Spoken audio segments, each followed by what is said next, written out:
Almost ready.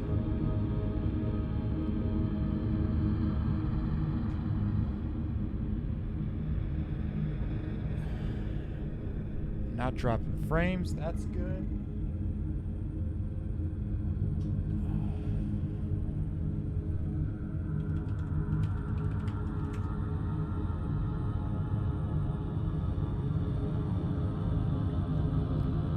Well, let's start Stream Raiders. Because the moment I go live, I'm going to forget about it.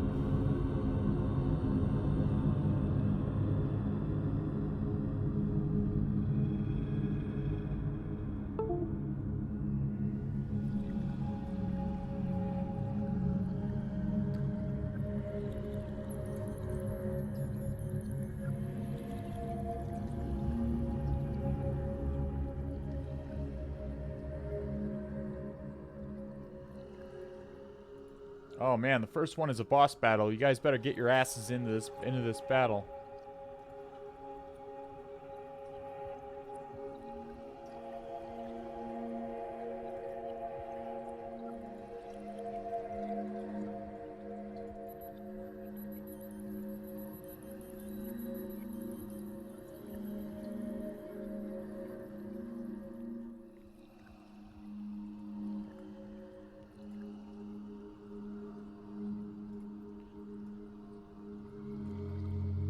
Yes, I know my camera's not on, Mr. Robot.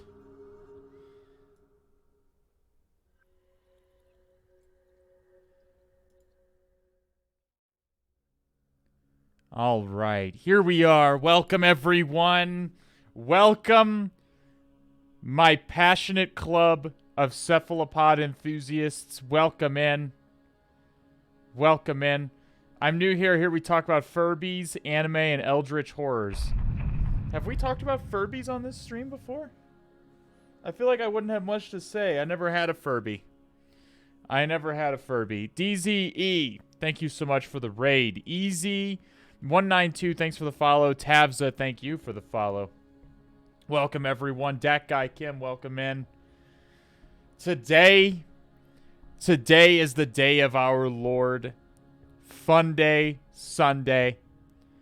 And I don't know 100% what we're going to do today. We're going to talk over some options. I know that there are many of us among you want to see, would like to see Responder in action.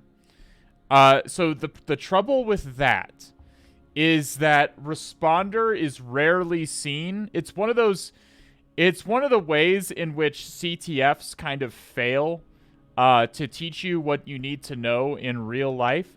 That's not to say that CTFs are useless. Don't take me saying that CTFs are useless. But if you get out there on a real network, like doing an internal network penetration test, you're not going to start with your Nmap scan. You're not going to start with, well, you are going to run scans.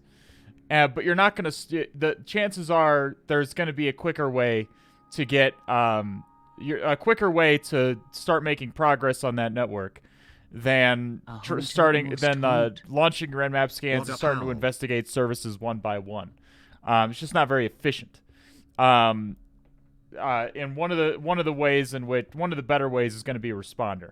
And the reason you don't see Responder too often, I have seen it in some CTFs, but the reason you don't see Responder too often is that to really see it at its full power, at its full capability, you need to you need to have a full network, and B, people need to be on that network, like authenticating to things, doing stuff.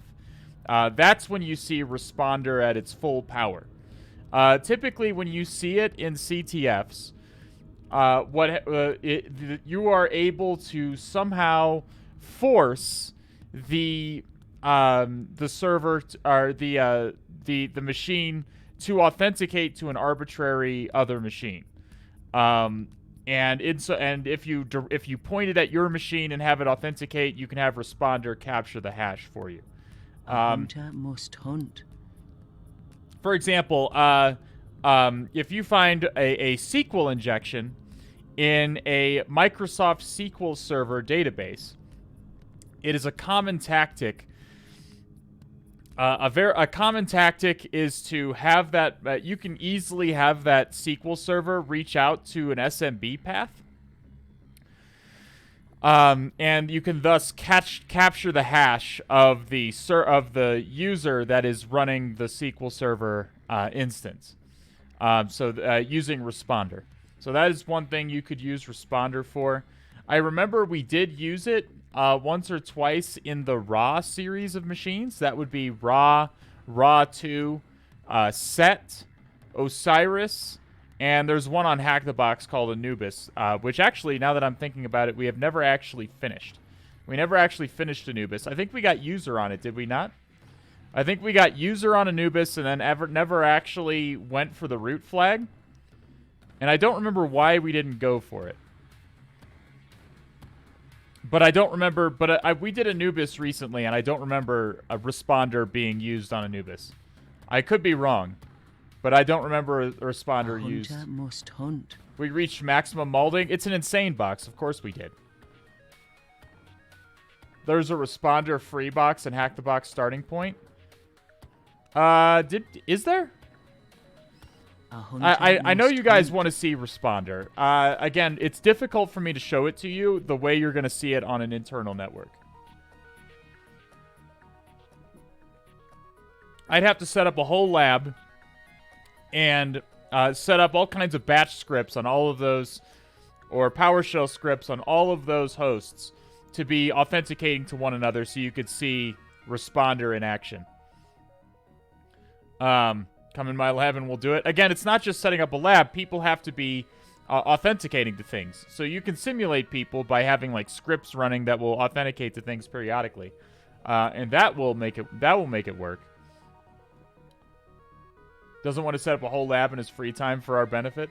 I just don't have the I'd probably have to get some cloud infrastructure for it. I don't know if my PC is pretty beat. I guess I have 64 gigs of RAM. I could make it work if I really wanted to. If I really wanted to, I could. Oh my goodness, we have so much generosity happening in chat right now. MT Taggart, that's so kind of you. Thank you so much for indoctrinating Joka Dreamcatcher. I guess it's Dream, but with the M swap for an R and N. Dreamcatcher, Anthony J.A., KCK, Flipso. Welcome to the All Has Red Team, my friend. Thanks for so much, my friends. Thank you so much, Tag, for supporting the stream. I really appreciate it. Footpicks with the 15-month re-indoctrination into the cult. Welcome back to the All Has Red Team, Footpicks. Good to have you.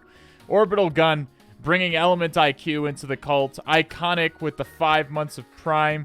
Samurai S77X with the 2 months. Welcome.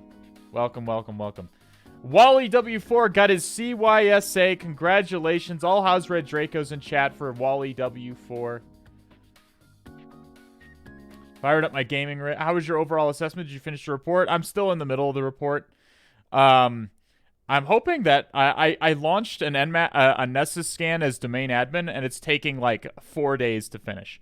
I'm hoping that by the time testing has to be concluded that Nessus scan is going to finish. Otherwise, I'm just going to have to export the results and throw it into the report. But right now, I'm just doing reporting. I'm just making sure I've got all my ducks in a row before the. It's always good to start the report at least before your testing window is over, in case you need to go back and retest something and get like a screenshot you didn't get or something like that. So I'm currently doing reporting, and I've got a testing window open until Wednesday. Although I can't test over this weekend because they're doing some kind of they're doing some updates or something. I don't know. They specifically said I could not test. So OSCP, do your report while you still have access to the exam. I would not say that. If you're in a rush, I would not say that. Just make sure you know what the requirements are for proof. OSCP has very strict requirements for proof, as in what do you need to show OffSec to prove that you rooted a machine. When I took it, I believe they wanted the output of the ipconfig command, the output of the whoami and ipconfig commands, or ifconfig commands, to show that what user I had and on which host it was I had that user. I think that's what they wanted, and they also wanted me to submit the flags on the web portal. You just make sure that you read the exam guide and know exactly what they expect as far as proof, because they are strict about it. How did the client say about the 80 accounts? Oh God. I mean, honestly, okay, so here's how the conversation went. I told them on, A hunter must hunt. I think Wednesday? Hi, Mr. Streamer, I missed you. Azriel, welcome. Welcome. 2 months. Welcome back to the All Has Red Team, my friend. Thanks for supporting the stream. So I told them on Wednesday. On Wednesday, we had a status call, and I got to tell them everything I'd found. And I started, what you always want to start with the positive aspects. What did you see in their environment that was a good thing? And I listed off things like they had a strong password policy, which is rare. They had a strong password policy, SMB signing enabled almost domain wide. Excellent job at principle of least privilege. Even with all of these accounts compromised, I had very little elevated access on the network. So I started off by listing, the positive aspects of what I found. And then I said, well, I was able to finally crack a set of credentials, and A hunter must hunt.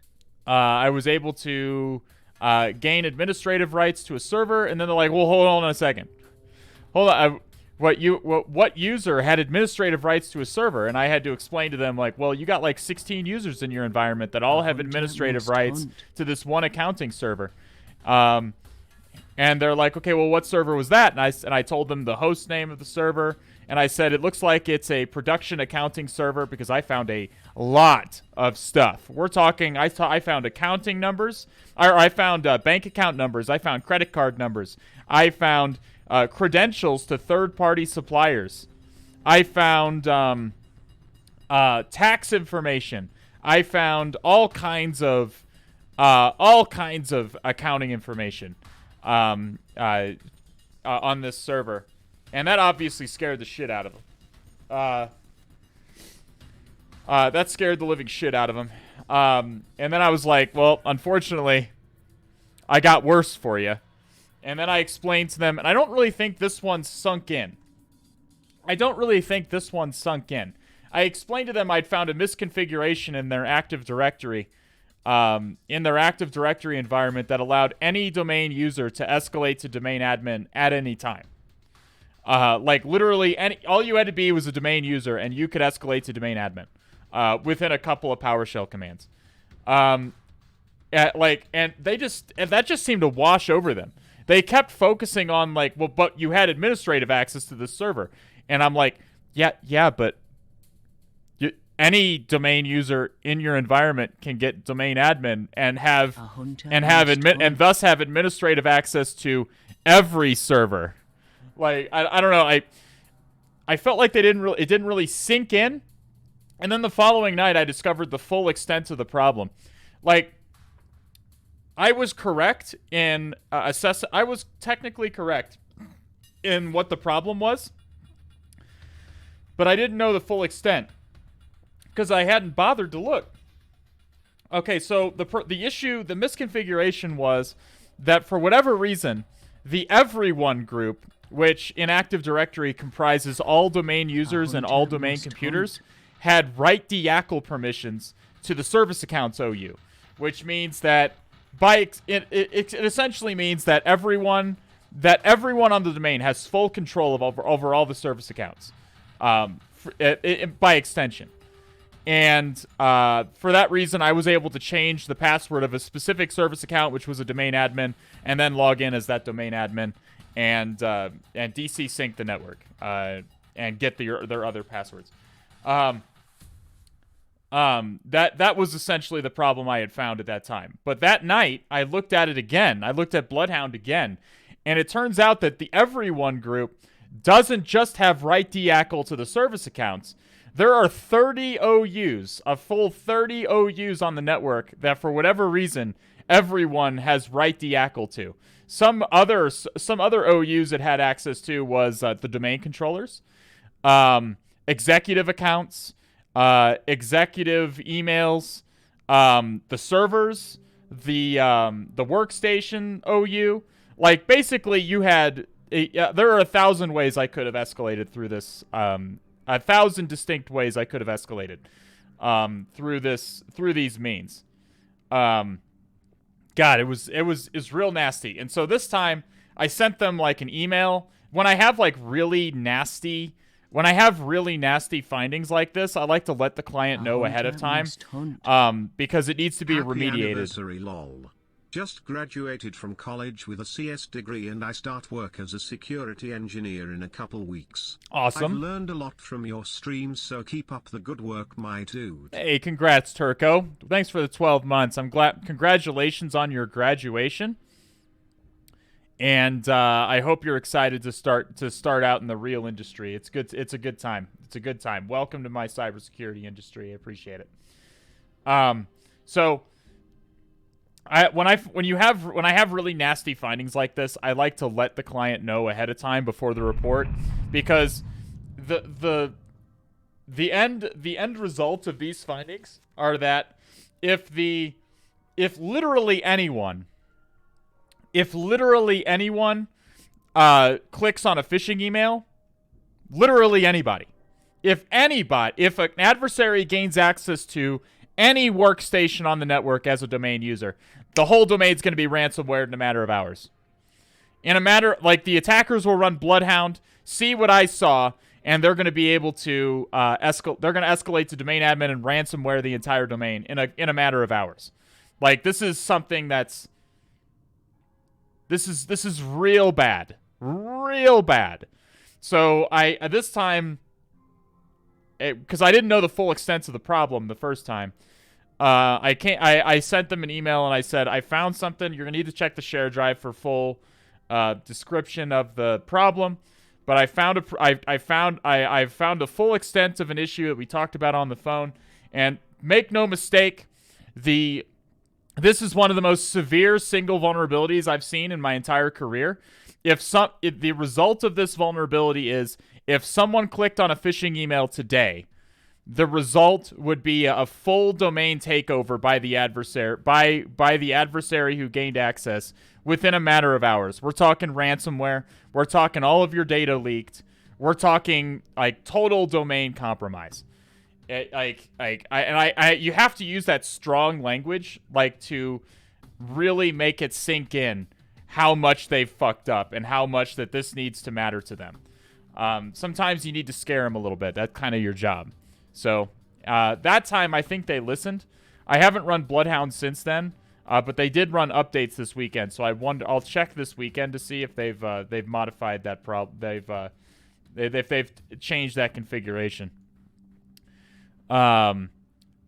Turco, thanks again for the 12 months. CM Dumpy with the first time Prime indoctrination into the cult. Welcome to the All Has Red Team, CMD Dumple, excuse me. Maticus Maximus bringing Trisma into the cult. Chad B. Noob bringing Mr. Robot and Krusty Crack into the cult. Welcome, Maticus. Or welcome, Trisma, Mr. Robot, and Krusty Crack. Good to have you. Nulligore, thank you for the follow. Cthulhu foughten to you, my friend. So, I'm almost done with this client. I'm just doing the reporting. I'm supposed to start another assessment on Monday, but it's not going to happen because I haven't sent the client the information yet. Not because I'm slow, but because the client is making firewall reset. They have a whole procedure they need to go through. They need to change firewall rules and stuff for us, and the client is dragging their feet on that. So I don't know when we're going to get started on this. I don't even know if I'm going to do it because it's supposed to be another night assessment, and I'm pushing back on it and saying no, I can't do more night assessments right now. I just did one, and this is fucking bullshit. I can't do more night assessments. Not right now anyway. So I think they may take me off of it. We'll see how it goes. I don't know. All right. What are we doing today? What are we doing? I thought we might consider going through. One of the boxes I get the most questions about is the Raw series. People reach out to me asking for the VODs on the Raw series because they're no longer up on the Twitch. They're no longer up on Twitch. So I was thinking about like just going through the entire Raw series over a few weeks again. Now we're talking, that does include Osiris. We would do Osiris again. And if you wanted to see Big Daddy Cobalt Strike, I could use Big Daddy Cobalt Strike on that one. Yeah, if you guys wanted to see it, that is. I demand a full Dark Knight Batman output and they make you work at night. Like, I mean, the real problem with working at night is I have no one to ask questions of when stuff is going on. We've done Osiris. I get a lot of questions. People still message me on Twitter asking me because they can't get the last portion of Osiris to work. Remember, we had a lot of problems with the last portion of Osiris, if you remember right. Osiris was a fat fucking Mulder. And we had to use some obscure tools from like some Swedish security company to exploit the data protection API. That last part of Osiris was fucking spicy. And we were doing it, as it turned out, we were doing it completely correctly. But there was some... God damn. What was it? Oh yeah, it was the Netherlands. It was the Netherlands, if I remember right. What was the problem though? I remember there was the problem was that that there was some weird glitch with the data protection API was happening that was keeping it from working, and I actually got it to work off stream and then showcased it the next stream. But people can't get it to work, and they're asking me how it was done. And I'm like, oh god, my VOD's not back up. So I was thinking about going through the Raw series again. The Raw series, I don't remember which boxes in the Raw series used it, but I remember we did use Responder for at least one or two of those. I don't remember which ones. We could go back through Throwback. I recall that the Throwback Try Hack Me lab, it's a paid lab, but the Throwback lab does have Responder in it.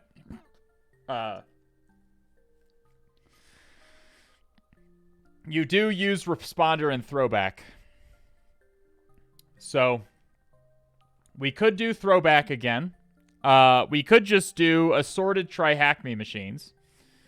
I have no preference. The question is, what do you guys want to see? Mr. Solemn with the 300 Tiggle Biddies. Thank you so much, my friend. That's so kind of you. We don't even have to do any of those things. We can do other stuff. It's about what you guys want to see. And after the description I did of NTLM Relay, was it Hollow? Hollow, we got to do an actual NTLM Relay on Hollow. The problem is that it worked like shit because we had to pivot NTLM Relay through a box, which made it a mess of tunneling and stuff like that.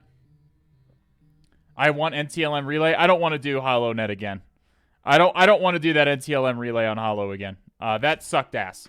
That's not how NTLM Relay typically goes in real life. It's very unusual to see NTLM Relay look like that in real life. We had to pivot entirely through another box using Meterpreter. It would have worked a lot better if Meterpreter's port forwarding wasn't fucking ass.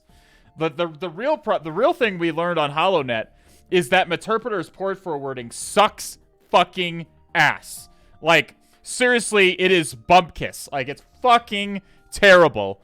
Like, it just wouldn't work. Like, we'd set up the port forward, everything would work correctly. Yeah, if we did it with Chisel, I think it would have been easier. But I got it in my head early on that, I can just get a Meterpreter shell and then use Meterpreter's port forward. Easy fucking peasy. Yeah, I realized that, Oreo Bite, that you could have done it with Chisel. I just was like... It took us a while to figure out that it was that Metasploit was causing it to fail.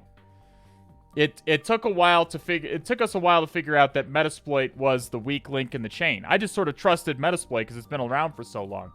And that was the mistake.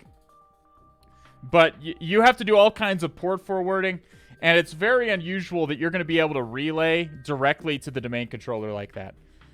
Domain controllers have SMB signing turned on by default, so you typically do not relay to domain controllers because it just doesn't work. One of the ways a lot of times that I tell if a box is a domain controller or not is if SMB signing is turned on. It's unusual to see SMB signing turned on for machines other than the domain controller. Simply because I often see it for servers. A lot of times servers will have SMB signing turned on. The issue is that SMB signing slows stuff down. There is a noticeable lag when users are trying to connect to file shares and so on, and they don't like that.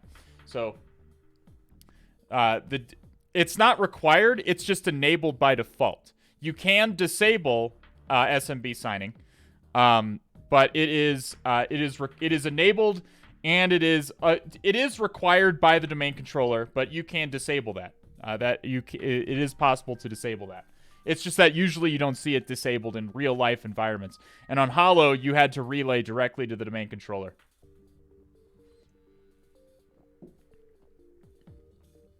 You had to use the trouble with the trouble with NTLM relay.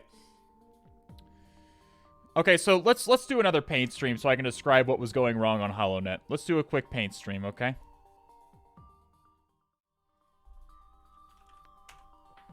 All right, so here we are with our paint.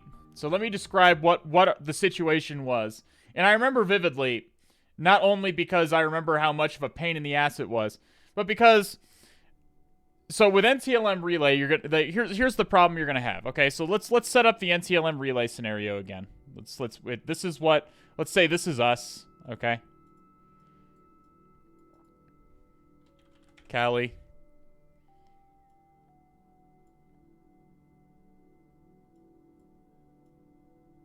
Okay. And over here we've got, let's make this smaller actually, because I think I might want to put a little bit more. Let's just make this small. I love paint. I find it's best to explain some things visually. Okay, so, all right. So, and this is the machine that we want to relay to. Okay? This is our machine that we want to relay to over here. We'll call her Riley Reed. Okay? Okay? We want access to Riley Reed's ports. We would like to authenticate to Riley Reed. Okay? So normally,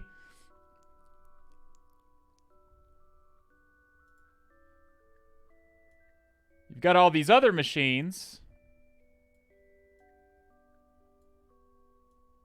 In a normal network situation, you've got all these other machines, okay, like this, that are all authenticating to Riley, are authenticating to Riley Reed. They're authenticating to other machines on the network. They're authenticating to each other.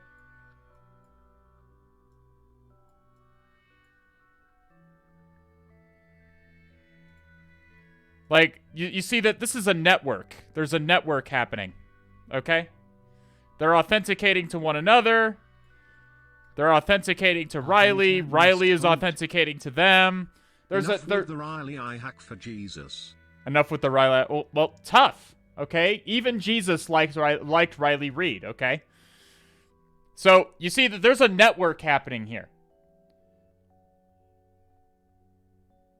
I just suggested this stream to my teenage son. If you didn't, hey, buddy, fhtagn, my buddy, my man. He already knew. Okay, I'm sorry to have to break this one to you. He knew. Okay, he definitely knew. All right,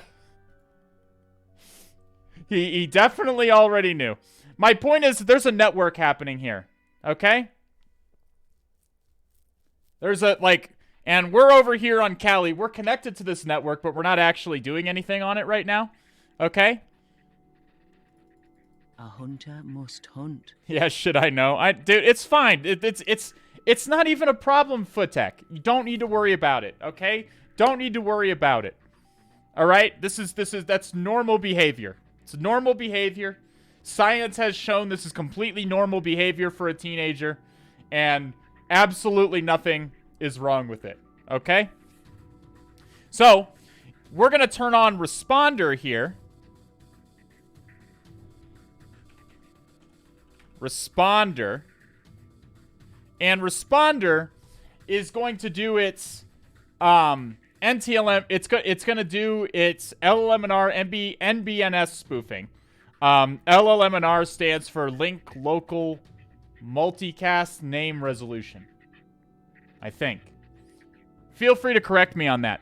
Link Local Multicast Name Resolution, I think, is what LLM&R stands for. I believe that is correct. And then NBNS is NetBIOS Name Service. NetBIOS Name Service is like Windows' own internal version of DNS. Okay? LLM&R is how names are resolved for NBNS. Hopefully that's clear. So what's going to happen here once Responder is turned on is instead of having all these machines authenticating to one another, these machines are going to be all authenticating to Responder. And then Responder is going to be sending their authentication requests where they actually need to go. But basically, nobody's authenticating to anybody except for Responder. Does that make sense? Responder's goal is to make everyone on the network authenticating to Responder alone. So this is called a man-in-the-middle attack, where Responder is placing itself in the middle of all of these all of these requests. Does that make sense? Everyone following so far? Let's do quick stream raiders.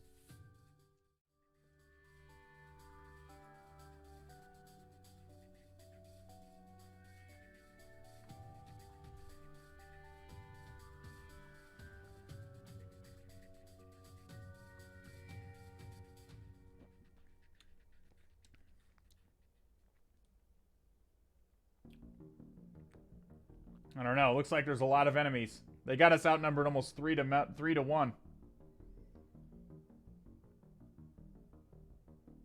Oh. It's only 2 to 1 now.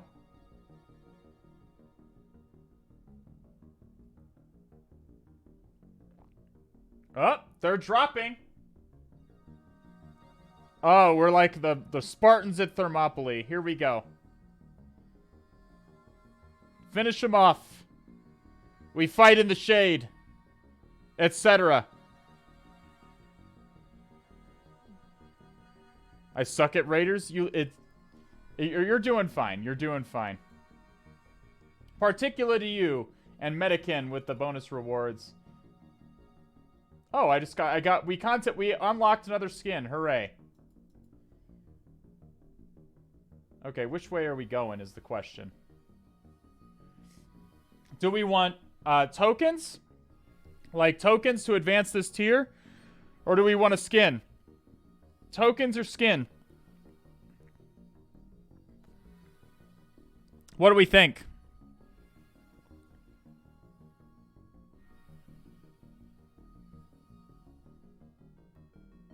Of course, one person... Okay, we're going to start here. We can always go up or down. We can decide later.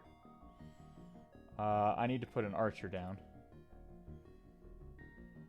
There we go. All right. All right. So, does everyone understand basically the theory behind Responder? Responder is forcing all machines on the network to authenticate to it, and it will forward, without NTLM relay turned on, Responder will forward those authentication requests on where they need to go. So there is no effect on network connectivity. It's just that all authentication requests are going through Responder now. Does that make sense? Do you know how to authenticate to a remote host using WinRM when I have a key and the client cert? The client cert? If you have a certificate, as in ADCS, you can only authenticate using WinRM if the domain is set up to do that kind of thing. Sometimes, especially in the government sector, domains will be set up to use smart cards for authentication. That's where certificates would come into play for authentication. But if the domain's not set up to do that, you won't be able to do that FTSSec. Does everyone understand what I'm trying to say with Responder here? So everyone is authenticating to Responder. I think everyone gets it. Okay, so Responder has placed itself at the middle of the entire network. And now let's turn on NTLM relay. NTLM relay is where, under normal circumstances, responder just passively collects these authentication requests and passes them on to where they need to go. It's just an intermediary. The only reason it exists is to dump the challenge the challenge response so that it can be cracked. That's its goal. It wants to, and also older forms of authentication other than NTLM v2. Where NTLM relay comes in is NTLM relay is going to try and redirect those authentication requests somewhere else. So let's say that box A down here is trying to authenticate to Elsa Jean. Okay, we'll say this is Elsa Jean right here. Okay, so box A is trying to authenticate to Elsa Jean. Well, because responder is on, the authentication request is going to go here. Auth request. NTLM relay, instead, normally responder would just send it to Elsa Jean and just passively watch the traffic without doing anything. But if NTLM relay is turned on, responder needs to be, that functionality in responder will be disabled so that NTLM relay can do its thing. Instead, NTLM relay is going to relay the authentication request here. A hunter must hunt. Al4Z feels bad 1DRK. Okay. Riley Reed just thinks that Callie is authenticating to it normally using NTLM. And box A thinks it's authenticating to Elsa Jean. But it's actually not. It's authenticating to Callie, which is forwarding the authentication request to Riley. Riley responds with a challenge.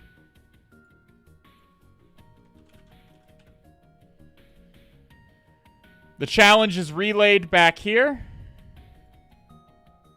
This is getting messy, but whatever. Challenge. And then we'll make the color of this one red. Because this is, okay. Challenge response. Challenge response. Okay? And if box A has or if the user on box A has access to Riley Reed, at this point, Callie would have access to Riley Reed. That's basically how it works. Now, the problem comes in if instead of using Callie and responder,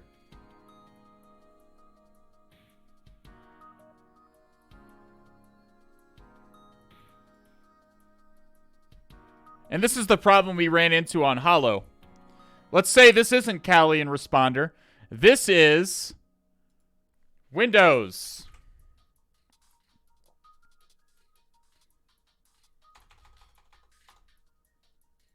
We'll make it blue. Windows. Let's say this is a compromised Windows machine, which it was in the Hollow network.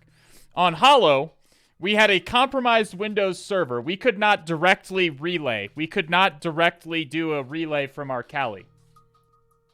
Box A is quite a human. Listen, I don't know too many male porn stars, okay?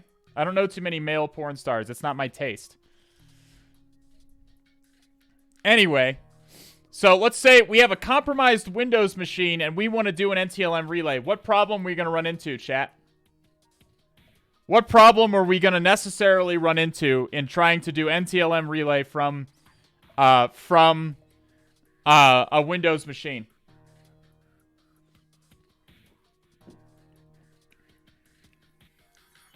What do you guys think? Think about it. What port does NTLM authentication take place on?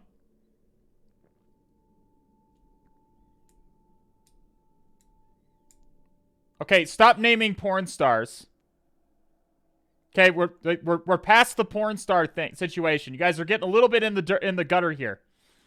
Yeah, SMB, yes. So, in order for NTLM relay to do its thing, it has to intercept these NTLM requests and redirect them where they want to go, which means NTLM relay at the bare minimum, needs to be listening on port 445. Okay? NTLM relay needs to listen on port 445. Why is that a problem for us, chat?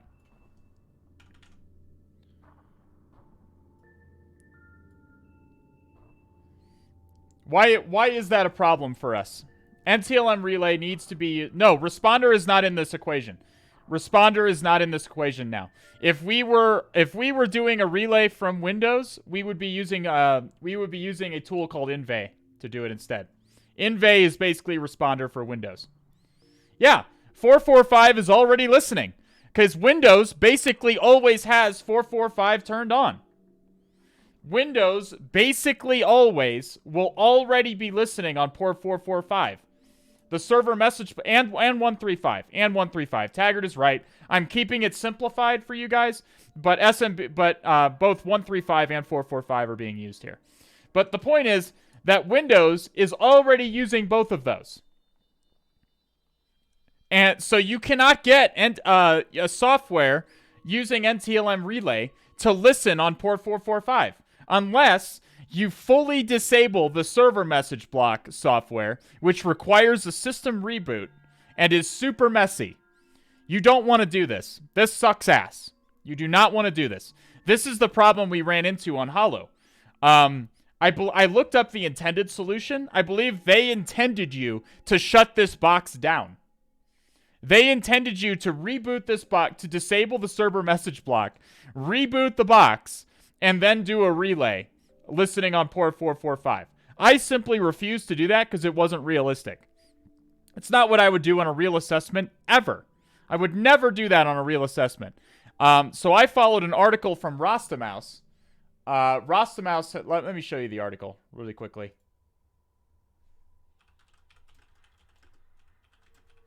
Rostamouse wrote this great blog post right here. NTLM relaying via Cobalt Strike. And we're not going to go through, he goes through the same problem we have here, where port 445 is already consumed. Port 445 is already bound by the OS, so you can't sniff incoming traffic. Popular Python tools won't run natively on Windows. Both Responder and NTLM Relay are Python tools. They are tools written in Python. Okay? So, you can't run... What do you want? Yes, honey. Yes, sweetie. She's rubbing against my legs right now. Come here. Come here. Okay, well, she doesn't want to. Basically, he lays down... You have to use a tool called... you had to set up a reverse port forward in Cobalt Strike, which basically means capture traffic on a certain port and forward on the compromised host and forward it to a different port. And we had to use a kernel driver called Port Bender, or we had to use a tool called Port Bender with a kernel driver to basically capture without shutting port 445 down. We were able to use Port Bender to capture traffic as it came in before it hit the server message block software, and redirect it elsewhere, so that it could be directed back to our Kali machine. It was a mess, but we basically did this, but with Metasploit. We essentially did this, but instead of with Cobalt Strike, we did it with Metasploit.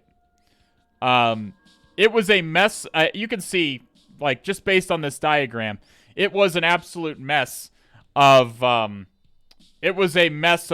port forwarding. So here is box A from our. So this is box A. All right, box A is right here. Box A is authenticating to our compromised machine, because we've poisoned the network using Inve. I believe we used Inve. Port Bender is capturing the request on port 445, redirecting it to an arbitrary local port, which is then redirecting it back to Kali. Ignore this team server operator thing. That's just how Cobalt Strike works. Ignore that. Just assume this is Kali. And then on Kali, we have NTLM relay Assume these two machines are both the same machine and it's both Kali. We have NTLM relay listening on here that is redirecting to SOCKS. Redirecting to the target through a SOCKS proxy. Does that make sense?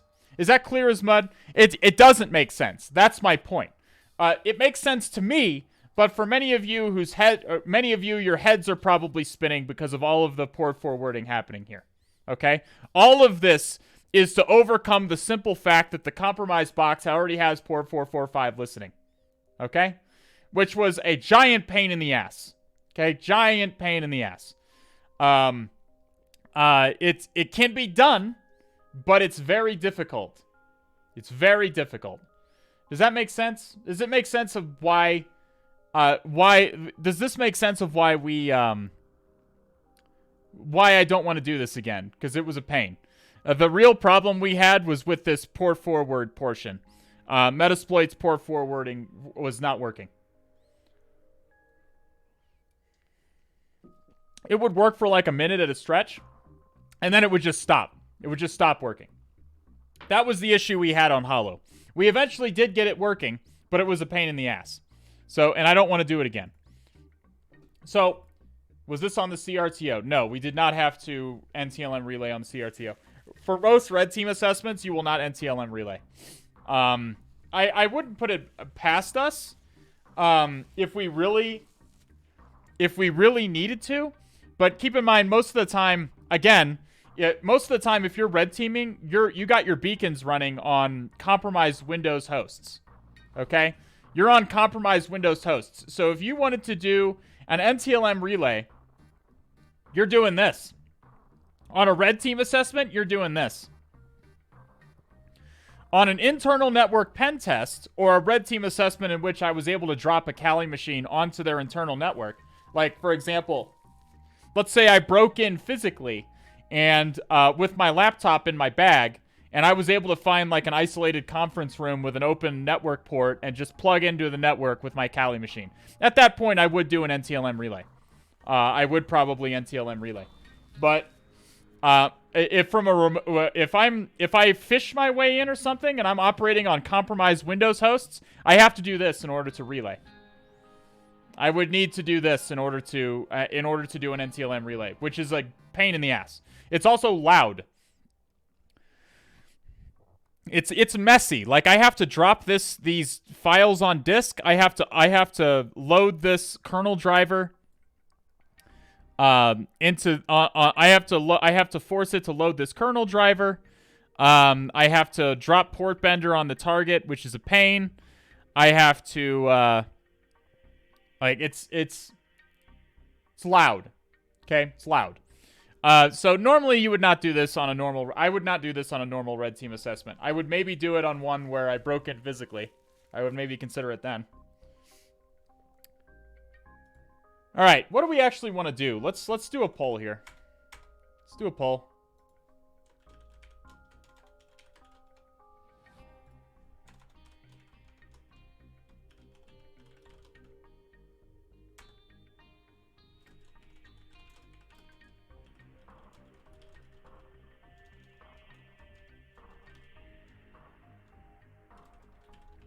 Okay, throwback.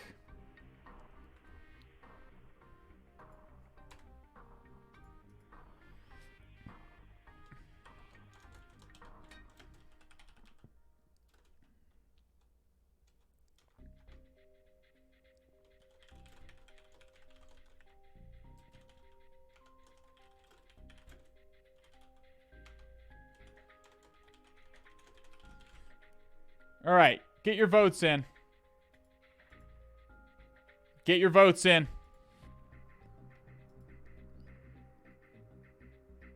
Any legitimate place? We were talking about this yesterday. Like Windows used to have ISOs for development purposes, but according to a friend of mine, Husky Hacks, they've taken those down, which is shitty.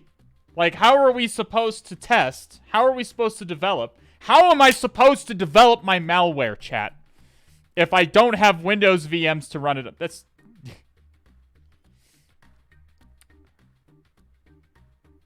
What's the equivalent of voting for the third party? Vote for whatever you want. That's why we're asking. Can't you download them from MS? Apparently not. Apparently they've taken them down. That's what I've heard recently.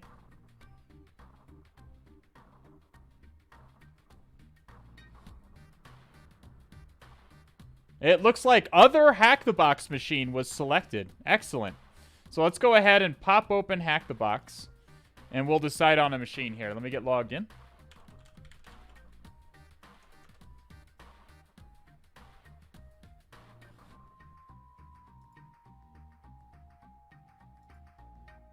No more Hack the Box? Why is Hack the Box bad?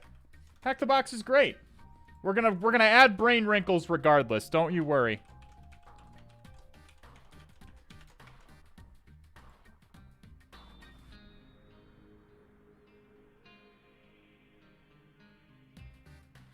Okay. Let me actually load up the old classic Hack the Box. Can we do an OSCP-like box? Well, the most OSCP-like boxes are on Proving Grounds, I would say. But we're going to vote on boxes.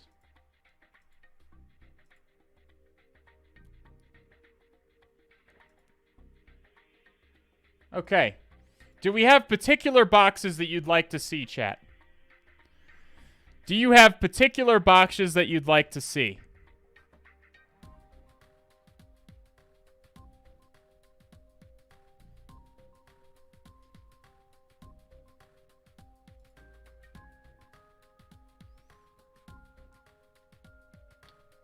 Trials and kits for Windows Server eval workaround. Oh, it's a workaround. It looks like their eval center must be bugged right now or something.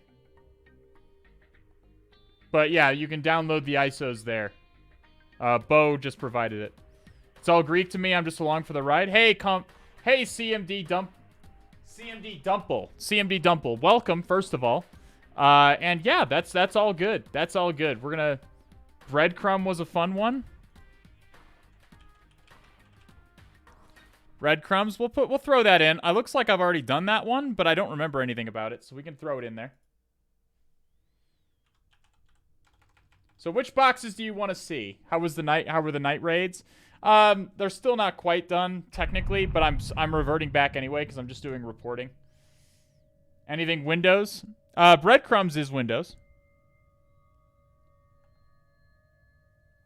A hunter must hunt. Any other particular boxes that anyone would like to see? We'll add worker in there. Proper. This one, it looks like I've already done this one, and this one looks like a little bit further along on the difficulty scale than I'd like to do with the time we have remaining.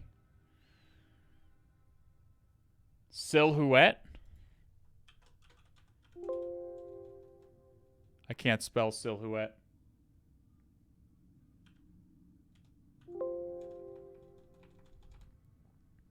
All right, let's just do...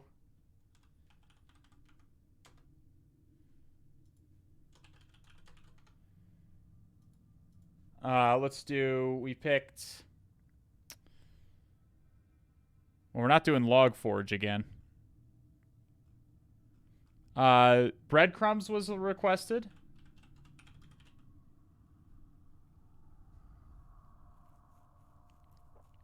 I remember Intelligence was requested too last time. That was an AD box. Apparently we haven't done that one either. Oh,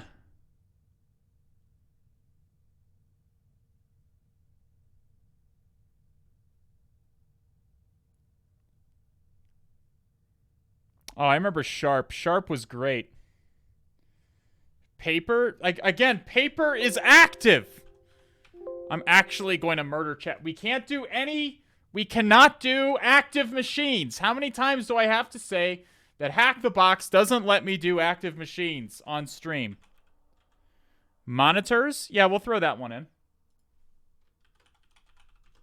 We cannot do active machines. It's against the terms and conditions. Did we not do intelligence? I don't remember. It didn't say I've done it. Then again, sometimes I don't fill in the flags on here. So it's possible that we've done it. I don't remember.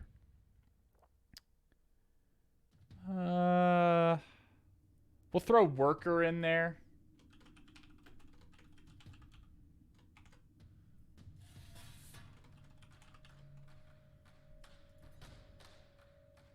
Fingerprint just got rotated. Okay, that's too hard. We try not to do super hard machines on stream because a lot of times that's a lot of struggle. And you don't, as much as you think you want to see me struggle, you probably don't want to see me struggle for like 3 hours and make no progress. Open admin. We'll try open admin as well. Good mix of Linux, Windows, and Active Directory. Okay, get your votes in. Get your votes in. Cheeto Bandito with the 16 months. Welcome back to the All Has Red team. Orbital Gun bringing Foottech into the stream. Welcome, Foottech. Thanks for telling your son about the stream. Lou Dogs with the 2 months. Welcome to the All Has. Welcome back. And Johnny MD5 with the 9 months. Welcome back to the All Has Red team, my friend. Thanks for supporting the stream. You're welcome for the wonderful Eldritch baby we are having. Man, intelligence is popular. Oh, I wanted to run it by... Okay, so speaking of Hack the Box, I think next Saturday, we're going to start the old Hack the Box study group back up again. Is there anyone in chat who would like to get together in Discord on Saturdays and do the newest Hack the Box machine? Like, I'll be in there, and we're all just going to group up and we're going to enumerate... We're gonna work with the, we're gonna work on the newest Hack the Box machine that gets released on Saturday. Okay, we're gonna try it again. We used to do it. I fizzled because I got burned out on Hack the Box. It just kind of fell apart after a while. What time? I believe it releases. The box releases at I think 3 p.m. Eastern. Correct me if I'm wrong. I think it's 3 p.m. Eastern that the new box gets released. Let me start intelligence because intelligence won the stream here. Let me just start it up on the mod server here. So yeah, we're gonna be in there. No pressure whatsoever. All skill levels are welcome. We'll just be in the Discord voice chat, teaming up on the new Hack the Box machine. Come Saturday. That's Saturday. Stand by for a little bit more information on that. I think it's at 3 p.m. Eastern that the new box gets released. We typically start grouping up about a half an hour before that. So if you're interested in that, look for that next Saturday. I also wanted to discuss the possibility of, as White Cyberduck calls it, the Dreadlords Book Club. As in, we'd have like a reading group where we'd read H.P. Lovecraft stories or whatever, and then periodically discuss them in the Discord. If there's interest in that as well, let me know.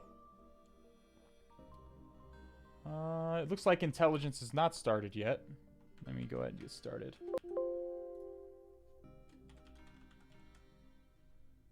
There we go. Deploy to lab. Countdown to 0 day has been on my list for a while. It's a good one, my dude. It's a good one about Stuxnet. Yeah. We could also do the Conficker one. Worm. I think it's called Worm. There was a book on the struggle, the race to stop Conficker. Conficker, back in 2008. It was, I think it was mostly in 2009, actually. But Conficker, people usually talk about Stuxnet as like a ridiculously sophisticated piece of malware. But back in 2009, early 2009, Conficker existed. It still exists, but it first hit the internet in 2009, and it formed a botnet that was so large that they feared that if anybody ever turned the botnet on, it could basically overwhelm and disable the entire internet. As in, the internet service, the the internet service providers would not be able to withstand the amount of traffic that Conficker could produce. To bring down, it would essentially bring down the entire internet, the entire early internet. And there was basically a race to stop Conficker from doing that, and it was pretty interesting.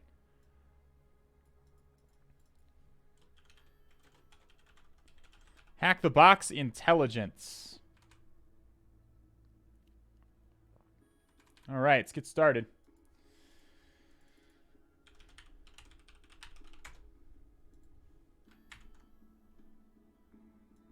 Some people are saying we're pretty sure we did this one. I'm honestly not sure. I do so many of these goddamn things that I can never remember anymore.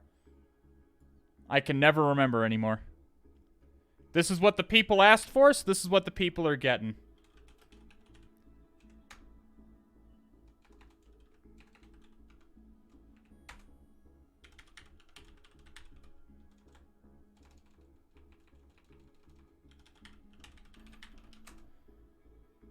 Okay.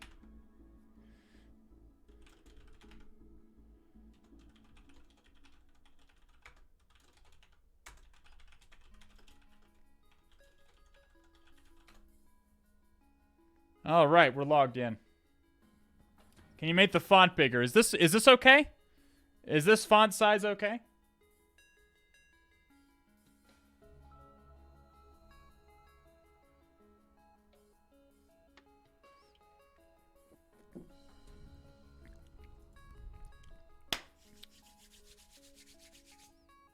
All right. 10-10-10-248.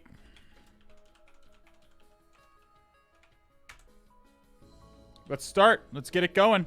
We see it's a Windows machine.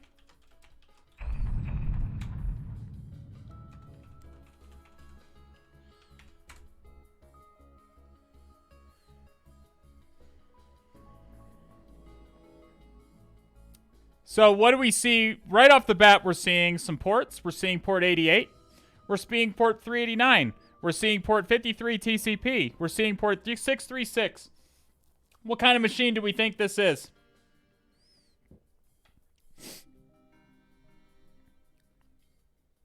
Yeah, it's probably a domain controller. Very likely a domain controller. This is very likely a Windows Active Directory domain controller. And you can tell because port 88 is the Kerberos Key Distribution Center port. You'll usually only see those on domain controllers. Port 53 TCP is DNS. Usually domain controllers also operate as DNS servers. Not always, but usually they also operate as DNS servers. So you'll see port 53 TCP open. You usually won't see web servers open on domain controllers, but not unheard of. And you see the standard Windows ports, 445, 139, 135. You also see LDAP on 389. And the SSL wrapped LDAP on 636. Okay, so very likely a domain controller here. What are some ways? One of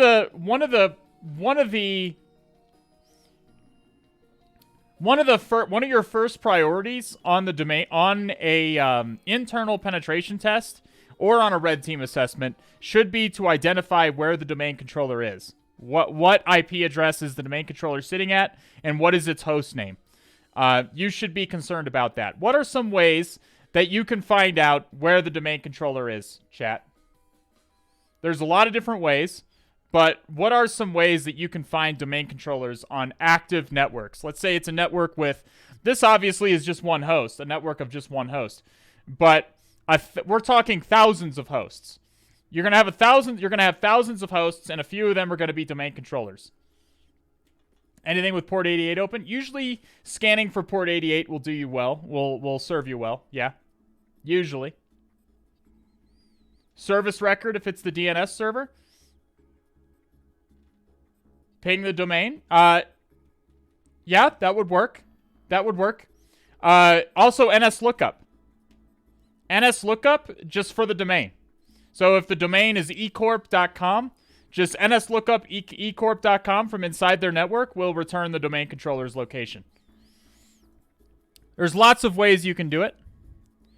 Those are just some ways. Okay, so we did see port 80 open. We see port 80. We see the standard domain controller ones open. Intelligence.HacktheBox is the domain. This 0 is an artifact of NenMap. I don't know why that ends up there.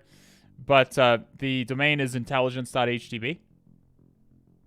The fully qualified domain name of the domain controller is dc.intelligence.htb. That's important.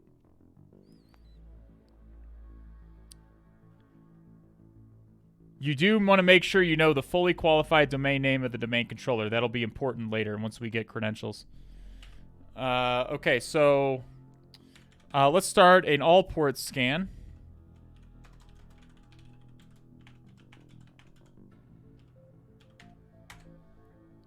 Okay, let's check out port 80.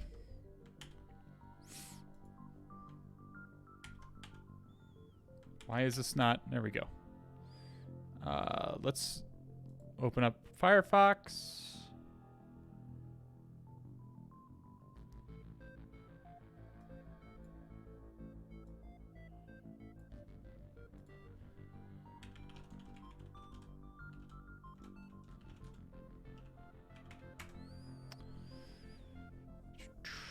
So we're seeing some lorem ipsum content on here. We see some downloads.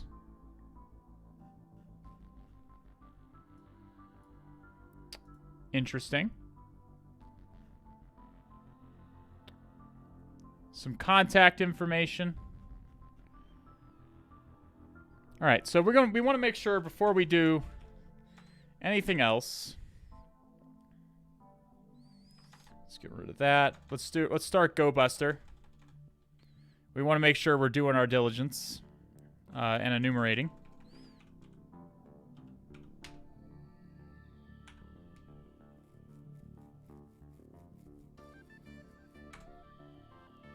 Okay.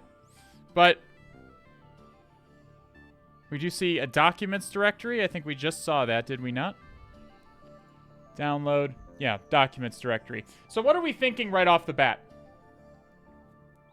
What are we thinking right off the bat? Just based on what you see here.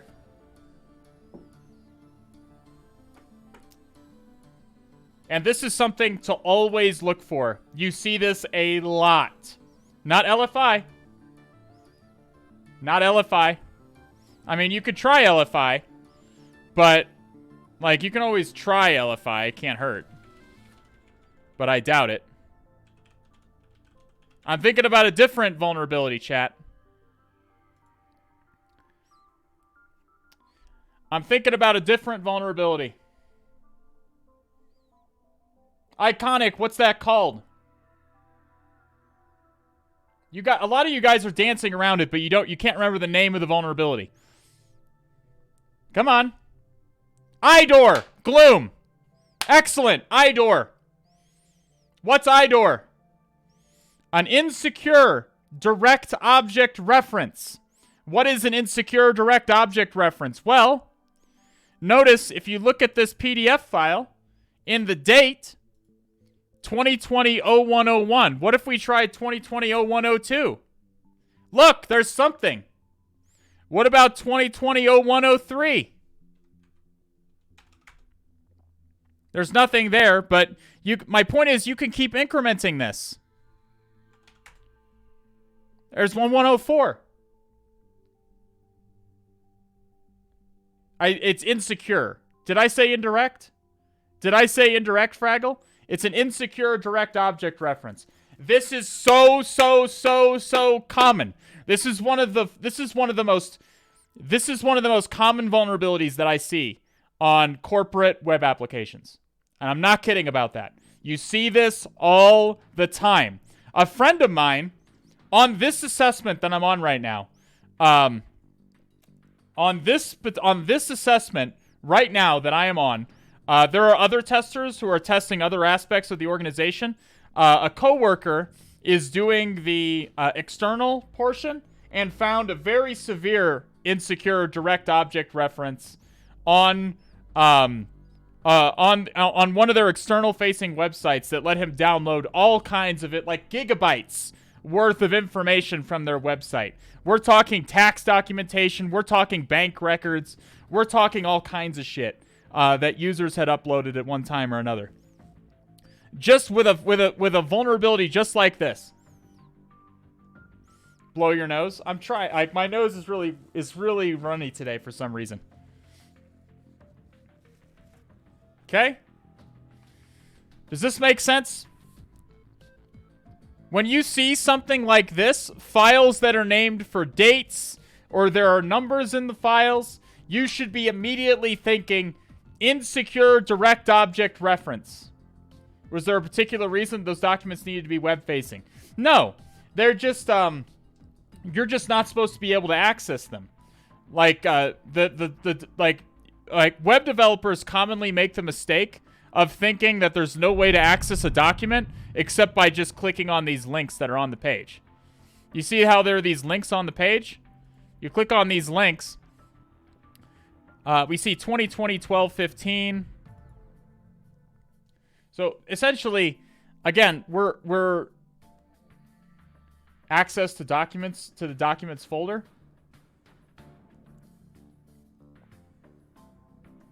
Like, it's essentially, web developers are trusting that you're not going to try to play with these file names, which is silly. But you see this very often because web developers are lazy. And a lot of times they will not bother doing proper access control on all files because it's a pain in the ass.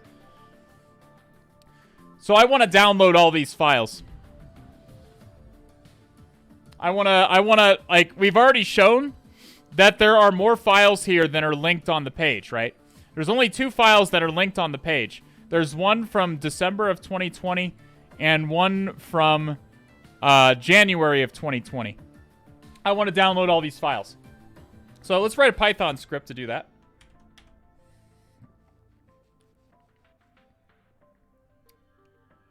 Or would a bash script be easier?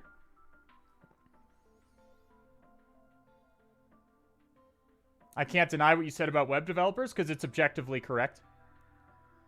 Like, and I don't say that to knock web developers, okay? In the modern landscape, developers are incredibly overworked, they're underpaid, and they're rushed to meet deadlines. Okay? Like, so when developers are rushed to meet a deadline, what's gonna fall by the wayside first, chat? What's the first to go if a developer has is in crunch time?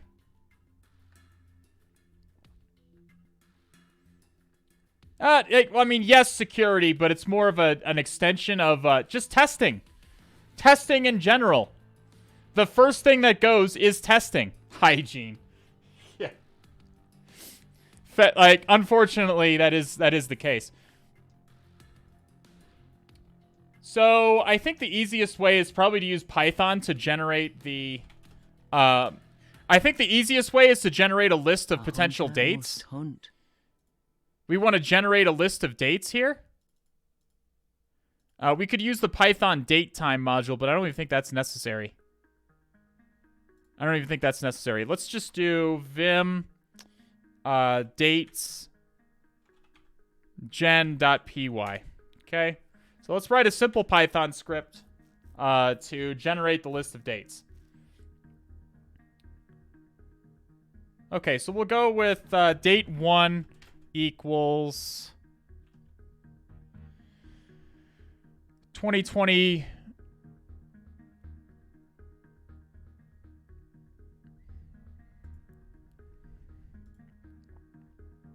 Let's just do file names. Let's get a list of file names. So the first thing we're going to do is file 1 equals this. And what was the other document that we found? This one? This was in December of 2020. So we'll basically just do all files in 2020. File 2. So with open. So we're going to open a file here.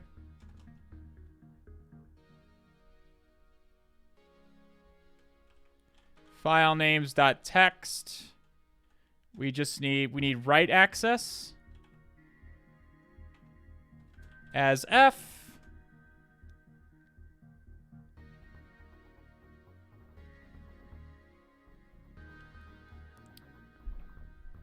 Okay, I gotta think about this. We're gonna need some nested loops.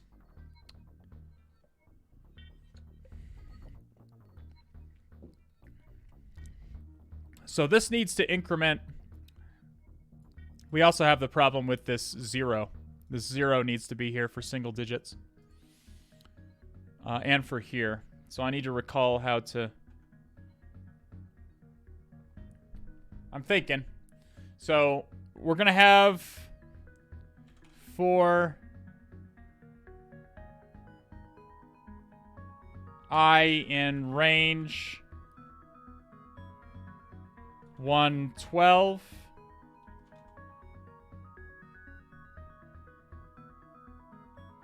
Is this inclusive?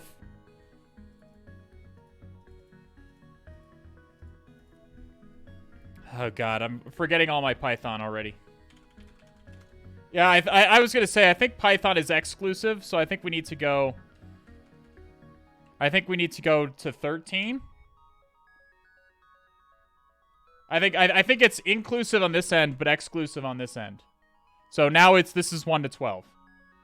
I believe that's the way Python does work. Okay.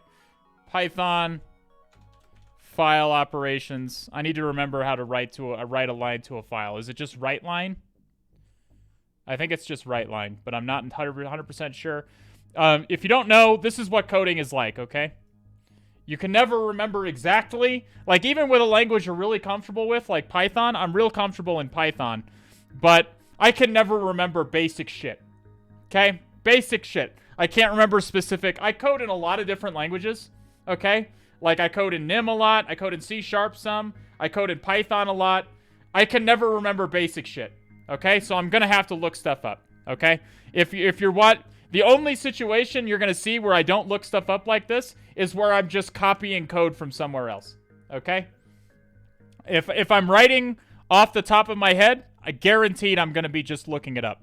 It's write lines. Is it just write? Can I just do write line? Isn't there a way to write a single line to the file? Come on.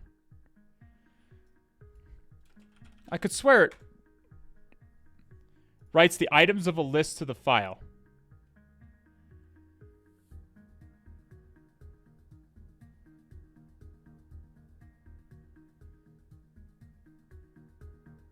Well, this makes a list. We could just make a list and then append.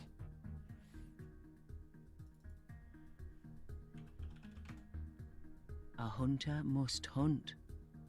Al4Z wrinkly. Honestly, it's kind of rare that I actually need to output to a file.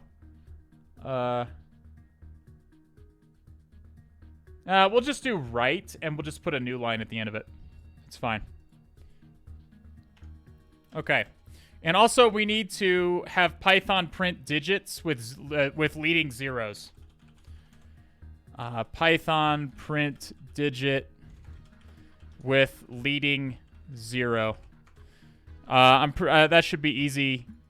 strZfill, display a number with zeros in Python.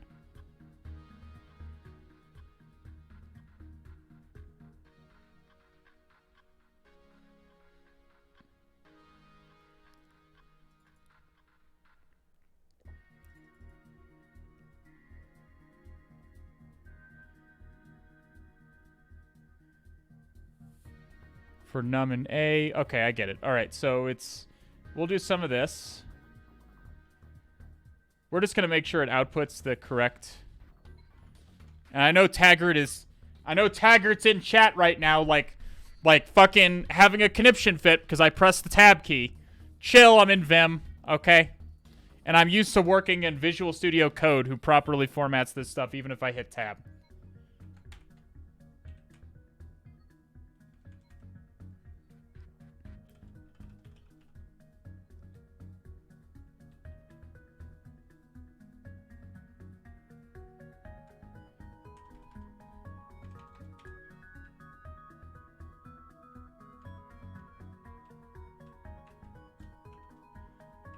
Okay. Let's try that first.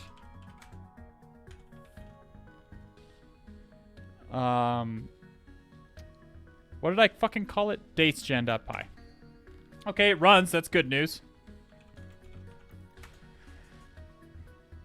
Oh, we forgot to put the new lines. We forgot the new lines. But it is working the way we expected, so...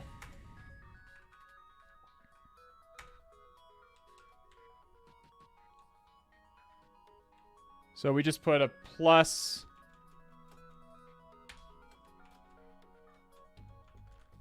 a new line at the end.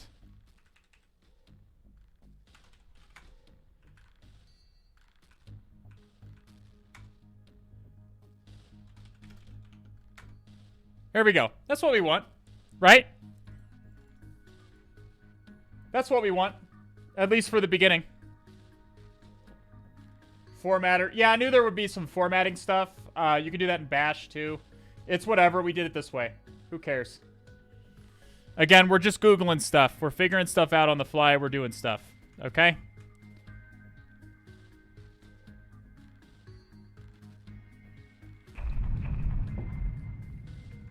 So we're going to have to put a nested for loop in here. For J in range 1. I guess we'll have to go 32. We'll get some invalid dates in there, but it's no big deal. So we want 1 to 31 for days of the month.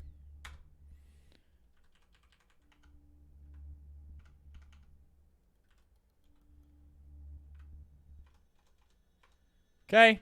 Now we're going to start with the... So it's going to be 2020.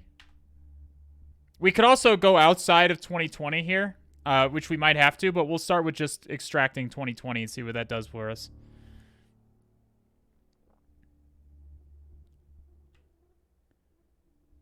Okay. Plus... hyphen plus we need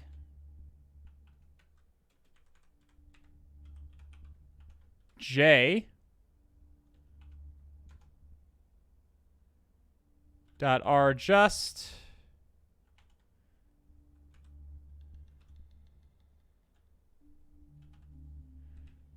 okay, and then add another plus. See if that runs for us.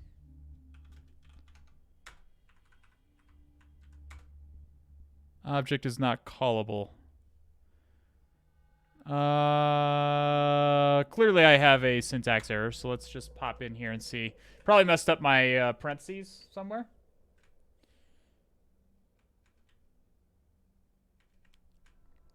Oh, 2020 plus.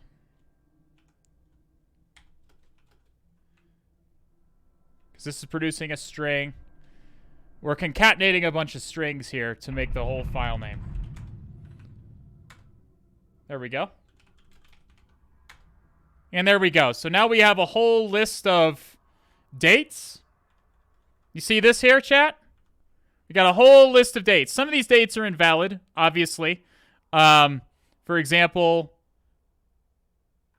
June... only has 30 days in it, and we have June 31 here. Who cares? I don't care about invalid dates.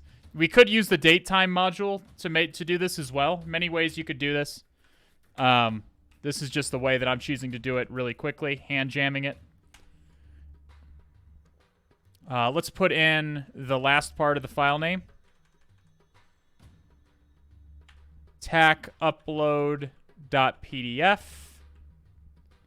Then plus a new line.